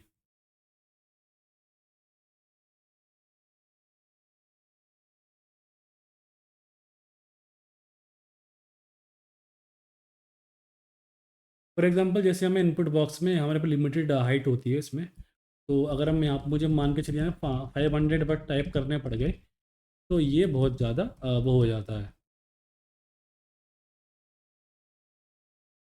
फॉर्मेट इसका अच्छा नहीं लगता, और प्रीवियस वर्ड में मैंने क्या टाइप किया वो मैं देख नहीं सकता। तो इस चीज़ को ओवरकम करने के लिए हमारे पास है एक एट्रीब्यूट टेक्स्ट एरिया। देख सकते हैं इसमें नेक्स्ट लाइन में जाता है, और ऐसे कर सकते हैं, और इसको यहाँ से हम स्ट्रेच भी कर सकते हैं। देखिए यहाँ से कितना बड़ा छोटा भी यूज़र कर सकता है वहाँ से। और हम चाहते हैं कि बाय डिफ़ॉल्ट ये थोड़ा छोटा दिख रहा है भी, ये भी हमें थोड़ा बड़ा दिखे, तो उसके लिए हमारे पास एक रोज़ होता है एट्रीब्यूट्स। रोज़ हम मैंने मान के चला 10 रोज़ और 30 कॉल, एक कॉल्स एट्रीब्यूट्स होता है। मैंने पास कर दिया, यहाँ पे नंबर पास कर सकते हैं 1 से लेके जितनी भी आपकी रिक्वायरमेंट है, और ऐसे कॉल्स में 1 से लेके नंबर पास करना होता है। मैं इसको रिफ्रेश करूँगा, देखिए कितने बड़ा दिख रहा है। इस तरीके से हमें जब कोई क्वेरी सेंड करनी हो बैकएंड को, कोई मैसेज सेंड करना हो, कोई लार्ज कंटेंट सेट करना हो, तो उस टाइम पे जो भी हम HTML का टैग यूज़ करेंगे वो होगा, उस केस में हमारा यूज़फुल होगा टेक्स्ट एरिया। तो ये सारी बातें हमें याद रखनी है कि कौन से टाइम पे किस टैग की रिक्वायरमेंट पड़ती है। अब हम अगले टैग की तरफ चलते हैं अपना। ये है हमारे पास सेलेक्ट टैग। यहाँ पर देख सकते हैं, तो सेलेक्ट टैग है हमारे पास एक। सेलेक्ट टैग क्या होता है, बेसिकली एक लिस्ट होती है, एक लिस्ट दिखाते हैं। उस लिस्ट में से कोई हमें एक pre defined pre filled list होती है, उसमें से कोई वैल्यू सेलेक्ट करनी होती है, तो उस केस में हम सेलेक्ट टैग का यूज़ कर सकते हैं। तो इसमें हमारे पास ऑप्शन होते हैं, ये हमारी जो वैल्यू, जो एक्चुअल वैल्यू जो बैकएंड को सेंड होगी इंडिया, और ये होता है हमारा डिस्प्ले टैग, जो भी कंटेंट है वो यूज़र को डिस्प्ले होगा। ठीक है, अगर मैं यहाँ पे इसको यूज़ करना है मुझे, तो यहाँ पे लिखना होगा मुझे सेलेक्ट। यहाँ पर मैं करता हूँ इसको क्लोज।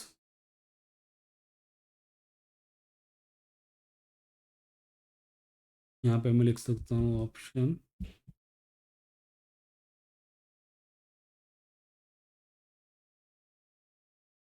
यहाँ पर देनी होती है हमें एक वैल्यू, डालते हैं इंडिया।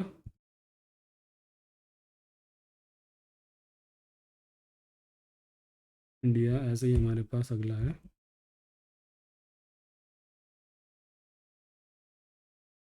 अमेरिका कर देते हैं यहाँ पे, और ऐसे ही लास्ट ले लेते हैं।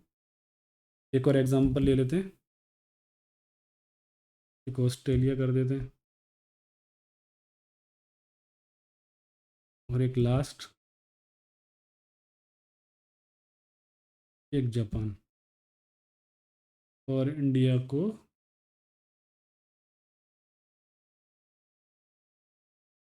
यहाँ रखते हैं, हम फॉर्मेट कर दें सेंडिंग ऑर्डर में। ठीक है, और यहाँ पे हम पास कर देते हैं नेम कंट्री,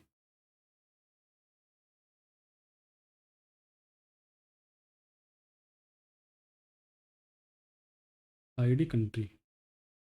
यहाँ पे मैं पास कर सकता हूँ आईडी कंट्री। ठीक है, तो उसके बाद हम रिफ्रेश करते हैं यहाँ पे वेब पेज को अपने, तो हमारे पास एक ड्रॉप डाउन बन के आ जाएगी। यहाँ पे देख सकते हैं, यहाँ पे सारे लिस्ट आ जाएगी हमारे पास, इंडिया, जापान, जो भी सेलेक्ट करना हो उसको हम सेलेक्ट कर सकते हैं इस तरीके से।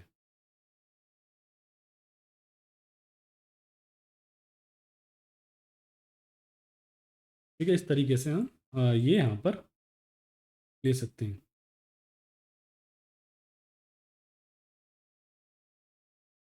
ठीक है, ये हमारा सेलेक्ट टैग हो गया। और यहाँ पे एक एट्रीब्यूट होता है मल्टीपल। फॉर एग्जांपल, अगर अभी यहाँ पे हम एक बार में एक ही सेलेक्ट कर पा रहे हैं, मुझे मल्टीपल सेलेक्ट करने हैं, मैं कैसे कर सकता हूँ? यहाँ पे मैं मल्टीपल एट्रीब्यूट टाइप करूँगा, और मैं इसको रिफ्रेश करूँगा मल्टीपल सेलेक्ट करने, तो यहाँ पे देखिए लिस्ट आ गई। यहाँ पे मैं ऑल्ट टैग दबाऊँगा, ऑल्ट की दबाने के बाद यहाँ पे क्लिक करूँगा मैं।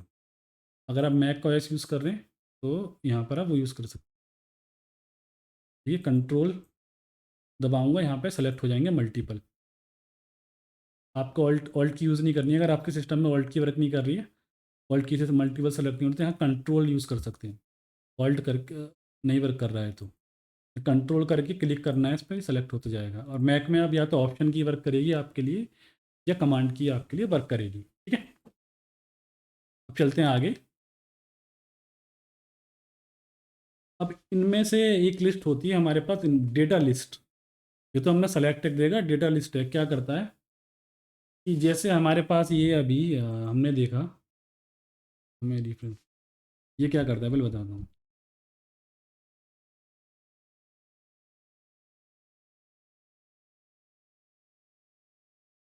फॉर एग्जांपल इसमें अभी हमारे पास लिस्ट में 4 रिकॉर्ड हैं, तो मुझे जापान तक जाना है, तो मुझे कितने स्टेप में जाना पड़ता है? 1, 2, 3, 4, 4 टाइम में मैं यहाँ पे जापान पे पहुँचता हूँ। मान के चलिए अब हमारे पास जापान से पहले 1 लाख रिकॉर्ड हैं, तो मुझे 1 लाख बार स्क्रॉल करना पड़ेगा, ये ऐसे जाना पड़ेगा, तब जाके मैं जापान पर पहुँच पाऊँगा। तो उस चीज़ को ओवरकम करने के लिए हमारे पास एक ऑलरेडी लिस्ट है, जिसको हम बोलते हैं डेटा लिस्ट। डेटा लिस्ट कैसे वर्क करती है, इसको चलिए देखते हैं। यहाँ पर हम देते हैं BR, डबल BR, ताकि नेक्स्ट लाइन में दिखे, और इसी को मैं कॉपी कर लेता हूँ और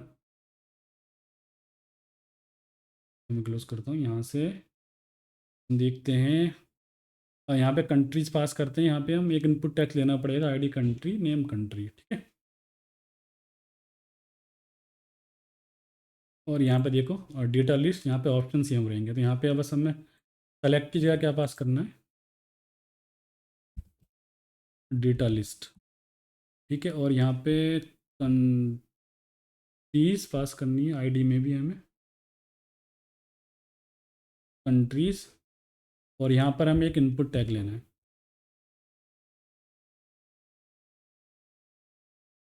input list countries, and place holder में डाल सकते हैं कंट्री और कंट्री, ठीक है।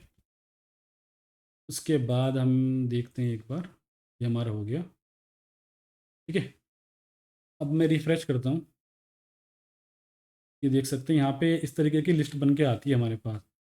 तो अगर मुझे जापान को सेलेक्ट करना है, तो डायरेक्टली मैं यहाँ से भी सेलेक्ट कर सकती हूँ, और हमारे पास एक ऑप्शन है, इस तरीके से हम टाइप कर सकते हैं जापान। तो ये जापानी ही, जैसे हम जब टाइप करेंगे JAP, जापान हमारे पास आ जाएगा, और हम इस पर क्लिक कर देंगे तो जापान हमारा सेलेक्ट हो जाएगा।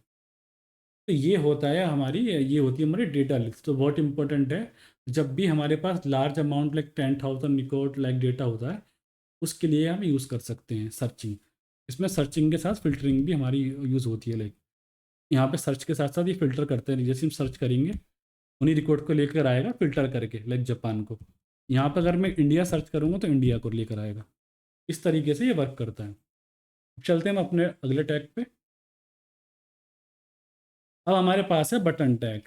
तो यू बट ये बटन टैग क्या होता है? Use to submit reset form a perform and event and action, event slash action. So इसमें क्या होता है, with the help of button tag हम फॉर्म को सबमिट कर सकते हैं, फॉर्म को रिसेट कर सकते हैं, और कोई एक्शन परफॉर्म कर सकते हैं। तो हमारे पास ये कुछ बटन टैग के एग्जांपल है। नॉर्मल बटन है, ये वाला। पहले बिफोर HTML5 में हम ऐसा करते थे, इस तरीके से लिखते थे, ये भी वर्क करेगा बट अब भी, और अब हम ऐसे लिखते हैं, तो बट हम प्रीफर इसको ही करेंगे। और ये हमारा सबमिट बटन है फॉर्म का, और ये हमारा रिसेट बटन है। तो पहले हम देखते हैं कि पहले वाले मेथड में और अब वाले मेथड में क्या चेंजेस आए थे। फॉर एग्जांपल मैं अगर बटन को यहाँ पे लिखता हूँ, एक सबमिट बटन लेता हूँ यहाँ पे,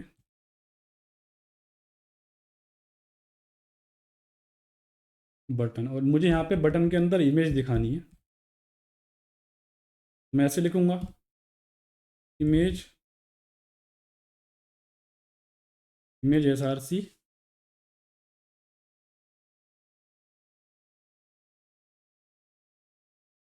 set slash small dot JPG, ठीक है। मैं पेज को रिफ्रेश करता हूँ, वहाँ जाने के बाद तो मेरे सबमिट बटन के अंदर इमेज आ गई। अगर मैं पहले इसको करना चाहता, अगर मैं ओल्ड वाला लेकर इसको मैं अगर ऐसे लिखता, पहले अगर मैं इसको यूज़ करना चाहता, इनपुट टाइप सबमिट बटन, अगर मैं इसको ऐसे, इसको कमेंट कर देता हूँ अभी मैं, और बटन के अंदर मुझे इमेज देने, लोडर देना, वो इसमें पॉसिबल नहीं था। तो ये इसलिए HTML5 में ये बटन टैग्स, इस तरीके से बटन का सिंटैक्स इंट्रोड्यूस हुआ। तो ये इसमें डिफरेंट था। तो इसमें हम इमेजेस ऐड कर सकते हैं, बटन का फॉर्मेट कर सकते हैं, जो उसमें पहले पॉसिबल नहीं था। अब इसमें चाहूँ तो मैं बटन पर पूरा बॉल टैग ऐड कर सकता हूँ, बॉल टैग लगा सकता हूँ, और पुराने वाले HTML, बिफोर HTML5 से ये पॉसिबल नहीं था। तो हम बटन टैग को यूज़ कर सकते हैं इस तरीके से। अब मैं इस पर कुछ भी फॉर्मेटिंग हम यहाँ पे हम अप्लाई कर सकते हैं। लाइक इसको हमें बोल्ड दिखाना है, तो हम बोल्ड कैसे दिखाएंगे बटन को, तो यहाँ पर हम बोल्ड भी दिखा सकते हैं अपने बटन के टेक्स्ट को, इस तरीके से देख सकते हैं आप, ठीक है। तो ये तो हो गया हमारा बटन, और यहाँ पे देते हैं हम टाइप सबमिट बटन, और एक लेते हैं हम इससे पहले रिसेट बटन।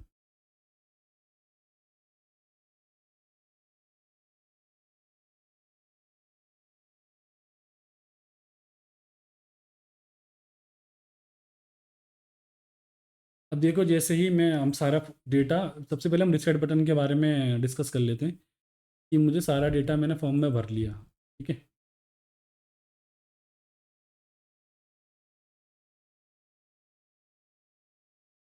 मैंने इस पर क्लिक किया और सर्च पे मैंने ये सर्च करिए, ये करा, ये मैंने कलर ब्लैक की जगह ये रेड ले लिया, यहाँ पे कर दिया, यहाँ पे कुछ भी कंट्री में मैंने इंडिया सेलेक्ट कर लिया। अब फॉर एग्जांपल मुझसे सारे का सारा डेटा गलत भर गया, तो या तो मेरे पास दो ऑप्शन है, या तो मैं एक एक करके दोबारा से सेलेक्ट करूँ, और हम चाहते हैं कि पूरा का पूरा फॉर्म रिसेट हो जाए, स्क्रैच से मैं दोबारा से as a fresh form open हो जाए और मैं उसको दोबारा भर पाऊँ। तो उसके लिए हम कैसे कर सकते हैं, उसको पूरे फॉर्म को पूरे फॉर्म को बेसिकली ये एम्प्टी सेट कर देगा हमारा रिसेट बटन। जैसे ही हम रिसेट पे क्लिक करेंगे तो आप देख सकते हैं सारा का सारा डेटा उड़ जाएगा, और जो भी इसकी डिफ़ॉल्ट वैल्यू होंगी जो हमने यहाँ पे डिफाइन की है टैग डिफाइन करते टाइम, वो लोड हो जाएंगी। इस तरीके से हम अपने HTML फॉर्म को रिसेट कर सकते हैं। अब ये हमारा सबमिट फॉर्म क्या करता है, सबमिट फॉर्म जैसे भी हम कुछ भी डेटा भरेंगे वो सारा का सारा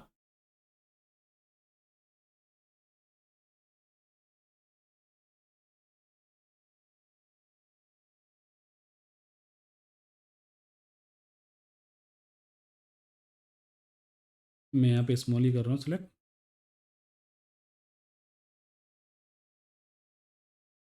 ठीक है। जैसे हम सबमिट पे क्लिक करेंगे तो ये को सबमिट पे क्लिक करेंगे, क्योंकि हमने इनपुट टाइप ईमेल लिया हुआ था, तो वो ईमेल की वैलिडेशन लगा रहा है। तो ये बेनिफिट होता है इनपुट टाइप ईमेल लेने का, तो मैंने बताया था कि मैं इसको आगे बताऊंगा इनपुट टाइप ईमेल कैसे वर्क करता है। जब तक मैं एक वैलिड ईमेल यहाँ पे एंटर नहीं करूँगा मुझे आगे नहीं जाना देगा, तो मैं जानता हूँ john@gmail.com, ठीक है।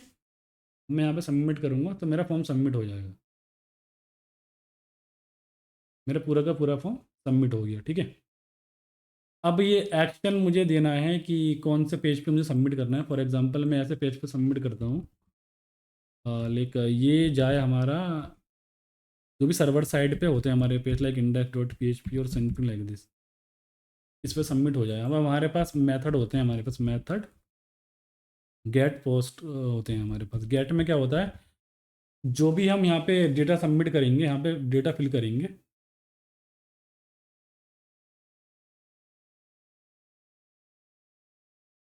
यहाँ पे हम नेम डाल लेते हैं, सबका नेम ले लेते हैं, लाइक इसका नेम, तो उसके बाद दिखा दें जो भी हमारा डेटा हम यहाँ पे गेट मेथड में सबमिट करते हैं वो URL में हमें दिखाई देता है। यहाँ पे हम टाइप कर देते हैं ईमेल, उसके बाद हम यहाँ पे हम टाइप कर देते हैं यहाँ पे, बट ये डेटा तभी दिखेगा जब हमने नेम एट्रीब्यूट यहाँ पे पास कर रखा होगा।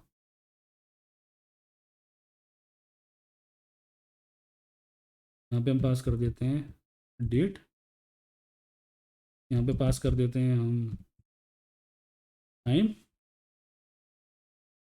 यहाँ पे पास कर देते हैं हम सर्च, यहाँ पे हमने जेंडर का पास कर रखा था, और इनपुट नेम जेंडर, यहाँ पे हम पास करते हैं नेम में यहाँ पर इसका टर्म्स,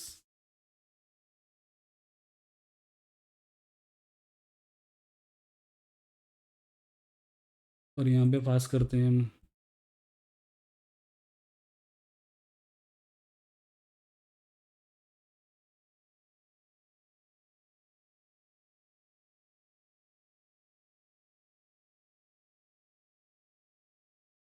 नेम रेंज, नेम यहाँ पे पास करते हैं हम क्वेरी,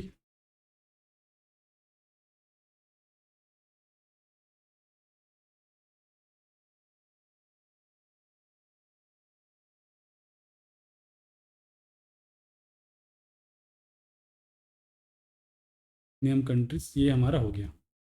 अब जैसे ही हम पेज को रिफ़्रेश करेंगे और चाहें तो हम यहाँ पे इसका रेफ़र भी दे सकते हैं, एक्शन को सेम पेज को रेफ़र करें पेज सबमिट होने के बाद। अभी मैं सारा डेटा हटा देता हूँ एक बार। ठीक है, यहाँ पे हम डालते हैं कुछ भी @gmail.com।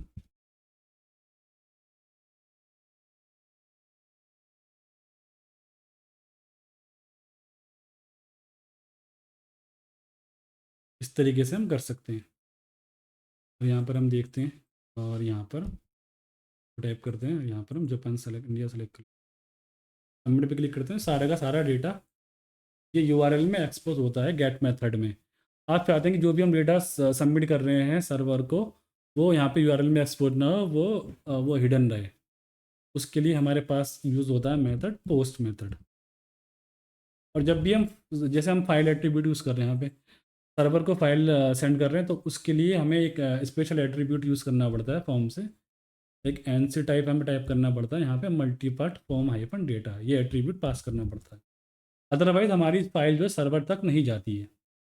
तो इसके लिए हमें ये एट्रीब्यूट पास करना पड़ता है। ठीक है, ठीक है गाइस, तो ये था हमारा बटन टैग। अभी हम देखने वाले हैं एक सेकेंड, ये पूरा फॉर्म है हमारा। तो इसको हमने सबमिट करके देख लिया। अब हम पोस्ट मेथड को देख रहे हैं। ठीक है, हम मेथड हमारा पोस्ट होता है तो फिर क्या होता है।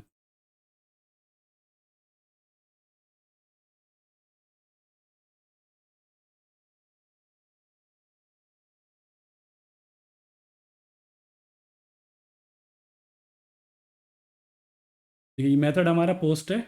तो जैसे ही हम अब इसको सबमिट करेंगे, फॉर्म सबमिट हो गया हमारा, बट जो डेटा था वो हमें यूआरएल में नहीं दिखा। तो ये डिफरेंस है गेट और पोस्ट मेथड में। और भी डिफरेंस होते हैं। अभी अगर अभी के लिए बिगिनर लेवल का कोर्स है तो अभी अभी के लिए आप डिफरेंस समझ सकते हैं कि यूआरएल में अगर हमें डेटा दिखता है तो वो हमारा गेट मेथड यूज़ हो रहा है, और हमारा पोस्ट मेथड अदरवाइज हमारा पोस्ट मेथड यूज़ हो रहा है। तो आगे आने वाली वीडियो में हम उनको डिटेल में कवर करेंगे गेट और पोस्ट मेथड को। ये वीडियो काफ़ी लंबी हो रही है ऑलरेडी। ठीक है, हाँ तो फ्रेंड्स, तो अब हम देखने वाले हैं कि कैसे हम इस फॉर्म को वैलिडेट कर सकते हैं। तो वैलिडेशन अगर हमें लगानी हो तो हम कैसे वैलिडेशन इस पर अप्लाई कर सकते हैं। उसके लिए हमारे पास होता है रिक्वायर्ड एट्रीब्यूट। अभी मैं एक ही दो पर लगा कर दिखाता हूँ, एक ही दो फील्ड पर रिक्वायर्ड, और यहाँ पर मैं रिक्वायर्ड ईमेल और इसको रिक्वायर्ड करता हूँ। लाइक पहले हम क्या कर रहे थे, बिना उसके भी फॉर्म सबमिट कर रहे थे, तो ये डेटा विदाउट एंटर करे हुए भी हमारा फॉर्म सबमिट हो जा रहा था। बट अब जैसे हम क्लिक करेंगे तो ये रिक्वायर्ड एट्रीब्यूट मांग रहा है। यहाँ पर ये नेम दो, यहाँ पर ईमेल दो, इस तरीके से हम दे देंगे। तो बाकी एट्रीब्यूट पे हमने नहीं लगाया है रिक्वायर्ड एट्रीब्यूट, तो यहाँ पर जैसे हम सबमिट करेंगे सबमिट डेटा हो जाएगा, क्योंकि हमने रिक्वायर्ड यहीं पर लगाया है। और अब बात करने वाले हैं हम मैक्स लेंथ एट्रीब्यूट है इसमें। तो आप चाहो तो सारे फील्ड पे लगा सकते हैं रिक्वायर्ड एट्रीब्यूट। ये हमारे पास मैक्स लेंथ है। मैक्स लेंथ में चाहता हूँ कि 3 कैरेक्टर से ज़्यादा का नेम एंटर ना कर पाए यूज़र। तो जैसे ही मैं रिफ़्रेश करूँगा और ये मैं यहाँ पे क्लिक करूँगा, जैसे ही मैं यहाँ पर टाइप करूँगा तो यहाँ पर देख सकते हैं 3 के बाद मैं एंटर ही नहीं कर पा रहा हूँ अपने कीबोर्ड से। तो ये हमारा जो होता है वो मैक्स लेंथ एट्रीब्यूट होता है जो इनपुट फील्ड पे वर्क करता है। ठीक है, ये हमारा मैक्स लेंथ एट्रीब्यूट हो गया। ठीक है, इस तरीके से। और यहाँ पर हम रिक्वायर्ड पैटर्न भी यूज़ कर सकते हैं, कुछ भी रिक्वायर्ड पैटर्न भी यूज़ कर सकते हैं। ठीक है, वो बाद में देखेंगे हम। अब देख सकते हैं ये हमारी वैलिडेशंस भी हो गई हैं। ठीक है, तो ये था गाइस हमारे फॉर्म का ट्यूटोरियल्स। तो पूरा फॉर्म हमने कंप्लीट किया, पूरा फॉर्म हमने बनाया, एक बेसिक फॉर्म बनाया हमने, तो काफ़ी अच्छा दिख रहा है। और इसमें सारी चीज़ें हमने कवर की जो एक फॉर्म में होती हैं। चेकबॉक्स हमने कवर किया, date time search, gender male, और ये radio buttons, file, text area, data list हमने कवर की। और यहाँ से और ये हमने वो भी कवर किया है आपका ड्रॉप डाउन, जिसे सेलेक्ट लिस्ट बोलते हैं, सो ड्रॉप डाउन बोलते हैं बेसिकली जनरल लैंग्वेज में। तो अब मूव करते हैं हम अपने अगले टैग की तरफ जो हमारा अगला टैग है वो है हमारा आई फ्रेम टैग। तो आई फ्रेम टैग क्यों यूज होता है? तो to display other website on web page. For example, हमें किसी दूसरे की वेबसाइट अपने पेज पर दिखानी हो तो उसको हम कैसे डिस्प्ले कर सकते हैं, उसके लिए हम आई फ्रेम को यूज़ करते हैं। तो ये फॉर्म हमारा जो है ये कंप्लीट हो चुका है। इसको मैं कमेंट मिनिमाइज करके कमेंट कर देता हूँ। मैं यहाँ पे एंटर मार के यहाँ पे दिखाते हैं हम आपको आई फ्रेम टैग। यहाँ पर आते हैं आई फ्रेम टैग। यहाँ पर देना होता है मैं हाइट, यहाँ मैं देता हूँ 600 एंड विद 600। ठीक है, अभी कुछ नहीं दिखेगा गाइस क्योंकि मैंने यहाँ पे कुछ ऐड नहीं किया है अभी। बस यहाँ पे खाली एम्प्टी दिख रहा होगा अभी आपको। उसके लिए हमें सोर्स एट्रीब्यूट का यूज़ करना पड़ता है। मेरे पास एक मेरी खुद का एक ब्लॉग की वेबसाइट है, आप लोग चाहो तो इसको रेफ़र कर सकते हैं। यहाँ पर मैं ब्लॉग लिखता हूँ, जो भी कोडिंग की जो प्रॉब्लम्स हैं वो यहाँ पर मैं डालता हूँ। जैसे जावास्क्रिप्ट से रिलेटेड है, नोड जेएस से रिलेटेड है, यहाँ पर मैं सारे अपने पब्लिश करता हूँ आर्टिकल्स। तो यहाँ पर आप देख सकते हैं कि कैसे मैं इस वाली वेबसाइट को वहाँ दिखाना चाहता हूँ अपने। ये वाला पेज जो है मेरी वेबसाइट का, ये वाला जो पेज आएगा होम पेज, मैं इसको अपनी वेबसाइट इस एचटीएमएल पेज पर दिखाना चाहता हूँ। कैसे दिखा सकता हूँ? उसके लिए मुझे यहाँ पर हाइट डिफाइन कर दी। हमारे पास एसआरसी एट्रीब्यूट होता है, जो हमने यूआरएल कॉपी की है तो उसको हम यहाँ पे पेस्ट कर देंगे। बस सिंपल। अब यहाँ पर आएंगे और यहाँ से हम रिफ़्रेश करेंगे। मेरी पूरी जो वेबसाइट वहाँ पर लोड हो रही थी, अभी देख सकते हैं सारी की सारी यहाँ पर लोड होगी। देखें, अब मैं चाहूँ तो यहाँ पे क्लिक करके कहीं भी जा सकता हूँ, पूरी वेबसाइट अपनी विजिट कर सकता हूँ। जैसे मैं यहाँ से कर सकता हूँ, ये मेरी ओरिजिनल वेबसाइट है तो यहाँ से भी मैं ब्राउज़ कर सकता हूँ। ठीक है, इस तरीके से। तो ये होता है हमारा आई फ्रेम टैग। और कोई दूसरे की वेबसाइट दिखानी है हमें, यहाँ पर किसी दूसरे का कंटेंट दिखाना है अपनी वेबसाइट पर, तो इस तरीके से लगा सकते हैं। अब मैं दिखाने वाला हूँ कि आई फ्रेम टैग का यूज़ करके अब यूट्यूब की वीडियो कैसे दिखा सकते हैं अपने एचटीएमएल पेज पर। चलते हैं, यूट्यूब ओपन करते हैं सबसे पहले।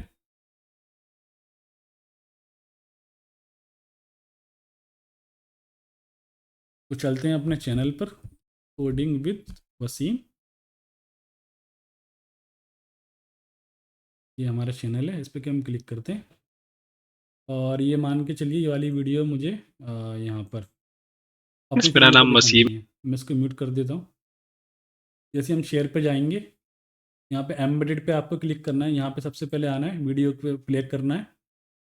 और यहाँ प्ले करने के बाद या पॉज करने के बाद यहाँ पर हम आपको शेयर बटन पे क्लिक करना है।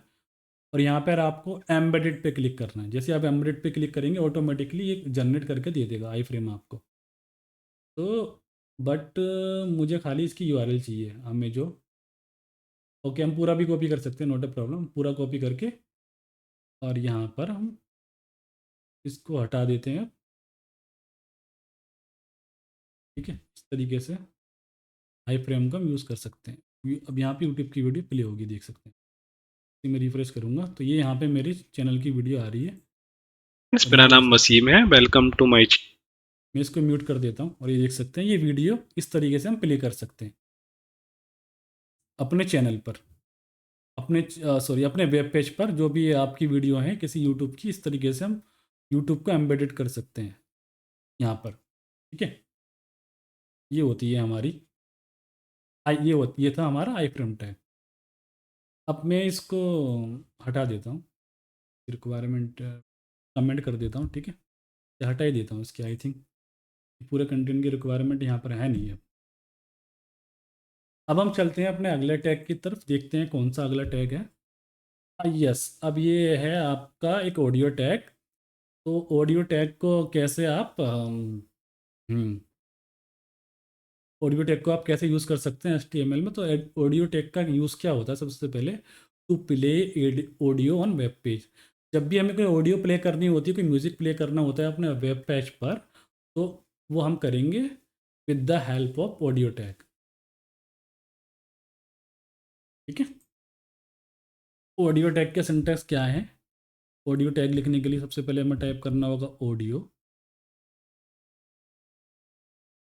कंट्रोल से देने से यहाँ पे और यहाँ पे लिख सकते हैं नॉट सपोर्टेड, यहाँ पे लिख सकते हैं नॉट सपोर्टेड बाय ब्राउज़र। ठीक है, यहाँ पर हम अब यहाँ पर जैसे देख सकते हैं, यहाँ पे हमें SRC में उसका पाथ देना होगा जो भी हमारी फाइल है। तो मेरे पे एक ऑलरेडी ऑडियो फाइल है, यहाँ पर देख सकते हैं ये हमारी ऑडियो फाइल है ऑलरेडी, करने वाला है।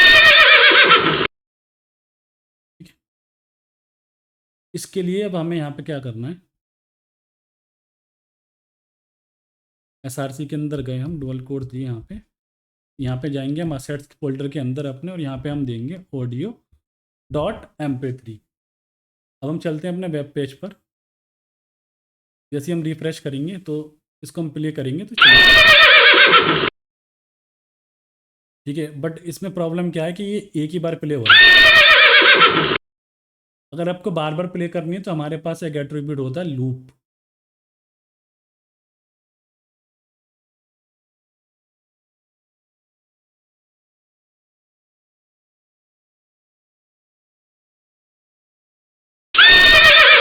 प्ले होने के बाद ही दोबारा प्ले हो जाएगी। ठीक है, और आपको ऑडियो तो प्ले करनी है बट म्यूटेड फॉर्मेट में प्ले करनी है, तो वो कैसे कर सकते हैं, यहाँ पर हम हमारे पास एक एट्रीब्यूट होता है म्यूटेड।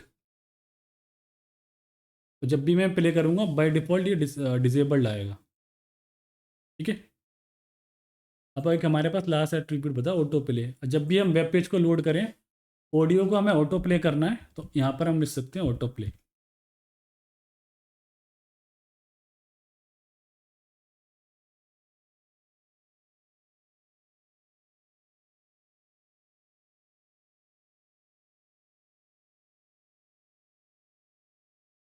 ठीक है, ये ऑटो प्ले हम इसको यूज़ कर सकते हैं।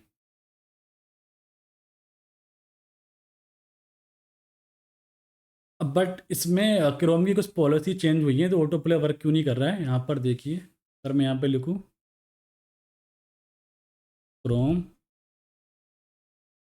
ऑडियो ऑटो प्ले पॉलिसीज़,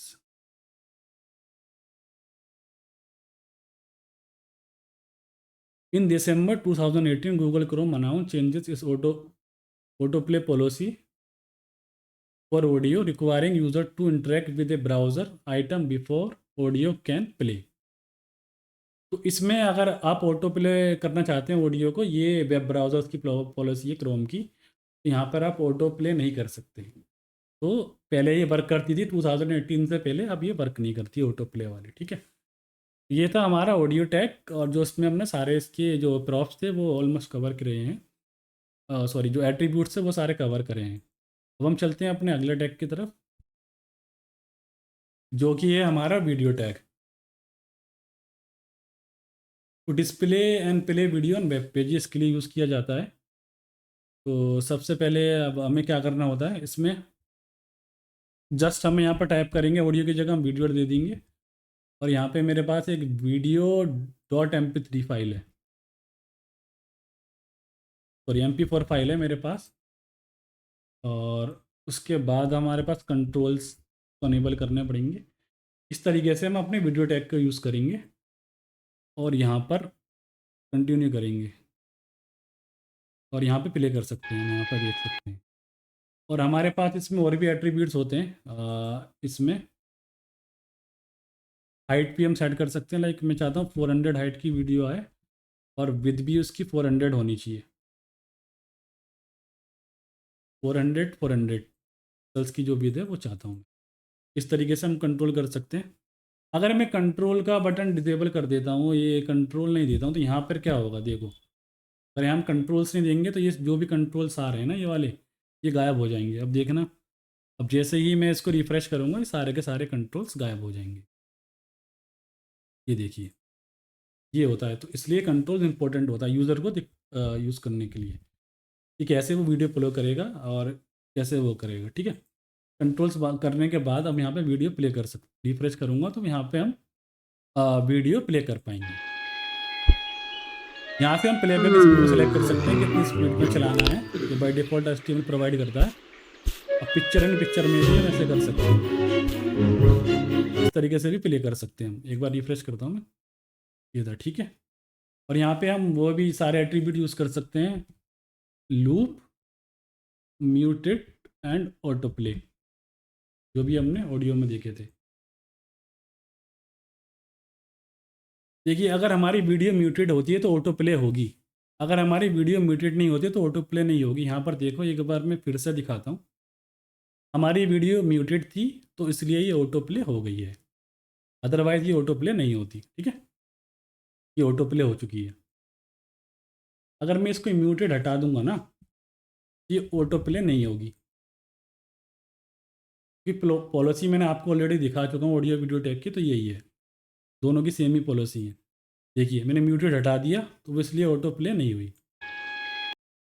आप म्यूटेड फॉर्म में ही ऑटो प्ले कर सकते हो वीडियो अपने HTML के वेब पेज पर, ड्यू टू सम रिस्ट्रिक्शन यहाँ पे ऐड की गई हैं वेब ब्राउज़र्स की पॉलिसीज़ के। अगेन यहाँ पे हम लिख सकते हैं muted,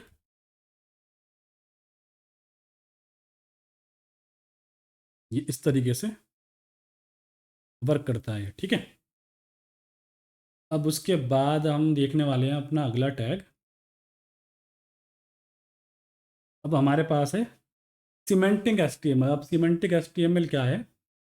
semantic HTML refer to the use of HTML markup that conveys meaning and structure beyond just presentation by using elements that clearly describe their purpose. Semantic HTML enhance accessibility, improves SEO, and makes it easier for developers to understand content of web page.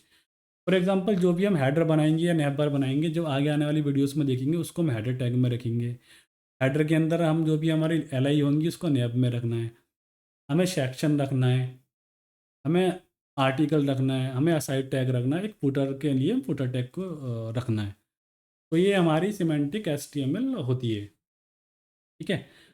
अब इस तरीके से हम use करते हैं ताकि accessibility हमारे web page की बढ़ जाए, SEO में रैंक हमारा टॉप पर जाए। रैंक क्या होती है बेसिकली मैं दिखाता हूँ आपको। फॉर एग्जांपल, मैं कोई भी साइट सर्च करता हूँ, HTML ट्यूटोरियल्स, जैसे मैं यहाँ डालता हूँ, डालते हैं HTML ट्यूटोरियल, तो ये जो होती है ना, ये वेबसाइट फर्स्ट नंबर पे ये आ रही है, सेकंड नंबर पर ये आ रही है, ये होती है हमारी रैंक, SEO की रैंकिंग।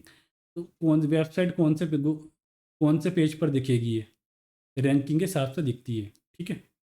इस तरीके से ये होता है, वर्क करती है। तो अब जब भी हम ये है हमारा, तो वर्क कर रहे हैं तो हमें इस बात का ध्यान रखना पड़ेगा। तो हम हेडर के लिए यहाँ पे हेडर यूज़ करेंगे, फिर नैब यूज़ करेंगे, फिर सेक्शन टैग, फिर आर्टिकल, असाइड एंड फुटर। इस तरीके से हम यूज़ करेंगे टैग को। ये हम आगे आने वाली वीडियोस में कवर करेंगे।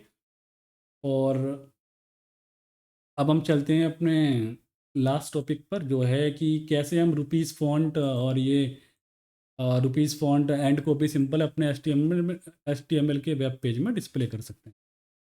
तो डिस्प्ले कॉपीराइट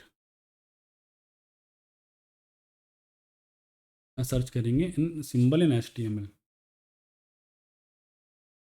जितने भी सिंबल हैं सबके सारे कोड हैं यहाँ पर, देख सकते हैं। इस तरीके से हम यूज़ कर सकते हैं। एंड कॉपी के लिए हम ये यूज़ कर सकते हैं, जैसे हमें कॉपीराइट का सिंबल दिखाना है, अभी यहाँ पे मैं इसको हटा देता हूँ। यहाँ डाल सकते हैं हम एंड कॉपी और सेमी कॉलम। ये कॉपीराइट का सिंबल दिखाना है अपने वेब पेज पे, तरीके से हम दिखा सकते हैं कॉपीराइट का। रुपी सिंबल दिखाना है तो सिंपली यहाँ से आप सर्च कर सकते हैं और यहाँ से कॉपी कर सकते हैं,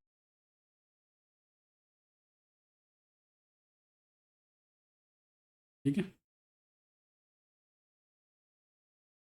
ये रुपये का सिंबल हो गया हमारा, ठीक है। इस तरीके से हम यूज़ कर सकते हैं ये इस तरीके के सिंबल, ठीक है। चलते हैं अपनी अगली स्लाइड पर। तो thanks for watching guys, subscribe our channel, like video and comment. मैं आशा करता हूँ आज की ये हमारी वीडियो आपको पसंद आई होगी और आपने पूरी देखी होगी, और मैं आशा करता हूँ कि आप चैनल को सब्सक्राइब कर लेंगे। और हमारी जो नेक्स्ट वीडियो, अगर आप चाहते हैं कि HTML में जो इंटरव्यू क्वेश्चन पूछे जाते हैं फ्रेशर से या एक्सपीरियंस से, उसकी वीडियो आए, तो हम यहाँ पर मैं यहाँ पर टारगेट लगता हूँ 1000 लाइक का एंड 1000 कमेंट का। उसके बाद में HTML में जो इंटरव्यू क्वेश्चन पूछे जाते हैं। प्रॉपर उसकी एक वीडियो बनाऊँगा 1 आवर की, और उसमें सारी चीज़ें हम कंप्लीट करेंगे। ठीक है गाइस, और आने वाली वीडियो के लिए आप हमारे चैनल को सब्सक्राइब कर सकते हैं। अब हम इसके बाद में हमारे पास आएगी CSS की वीडियोस आने वाली है हमारे चैनल पर, जावास्क्रिप्ट की, फिर हम रिएक्ट जेएस की और बैक एंड रिलेटेड स्टफ की बहुत सारी वीडियोस आने वाली हैं। तो आप हमारे चैनल को सब्सक्राइब कर सकते हैं। इन सारी वीडियो के लिए आप हमारे चैनल को सब्सक्राइब कर सकते हैं और सपोर्ट कर सकते हैं मुझे। तो आशा करता हूँ तो वीडियो आपको पसंद आएगी। Thanks guys, thanks for your support. Bye bye guys.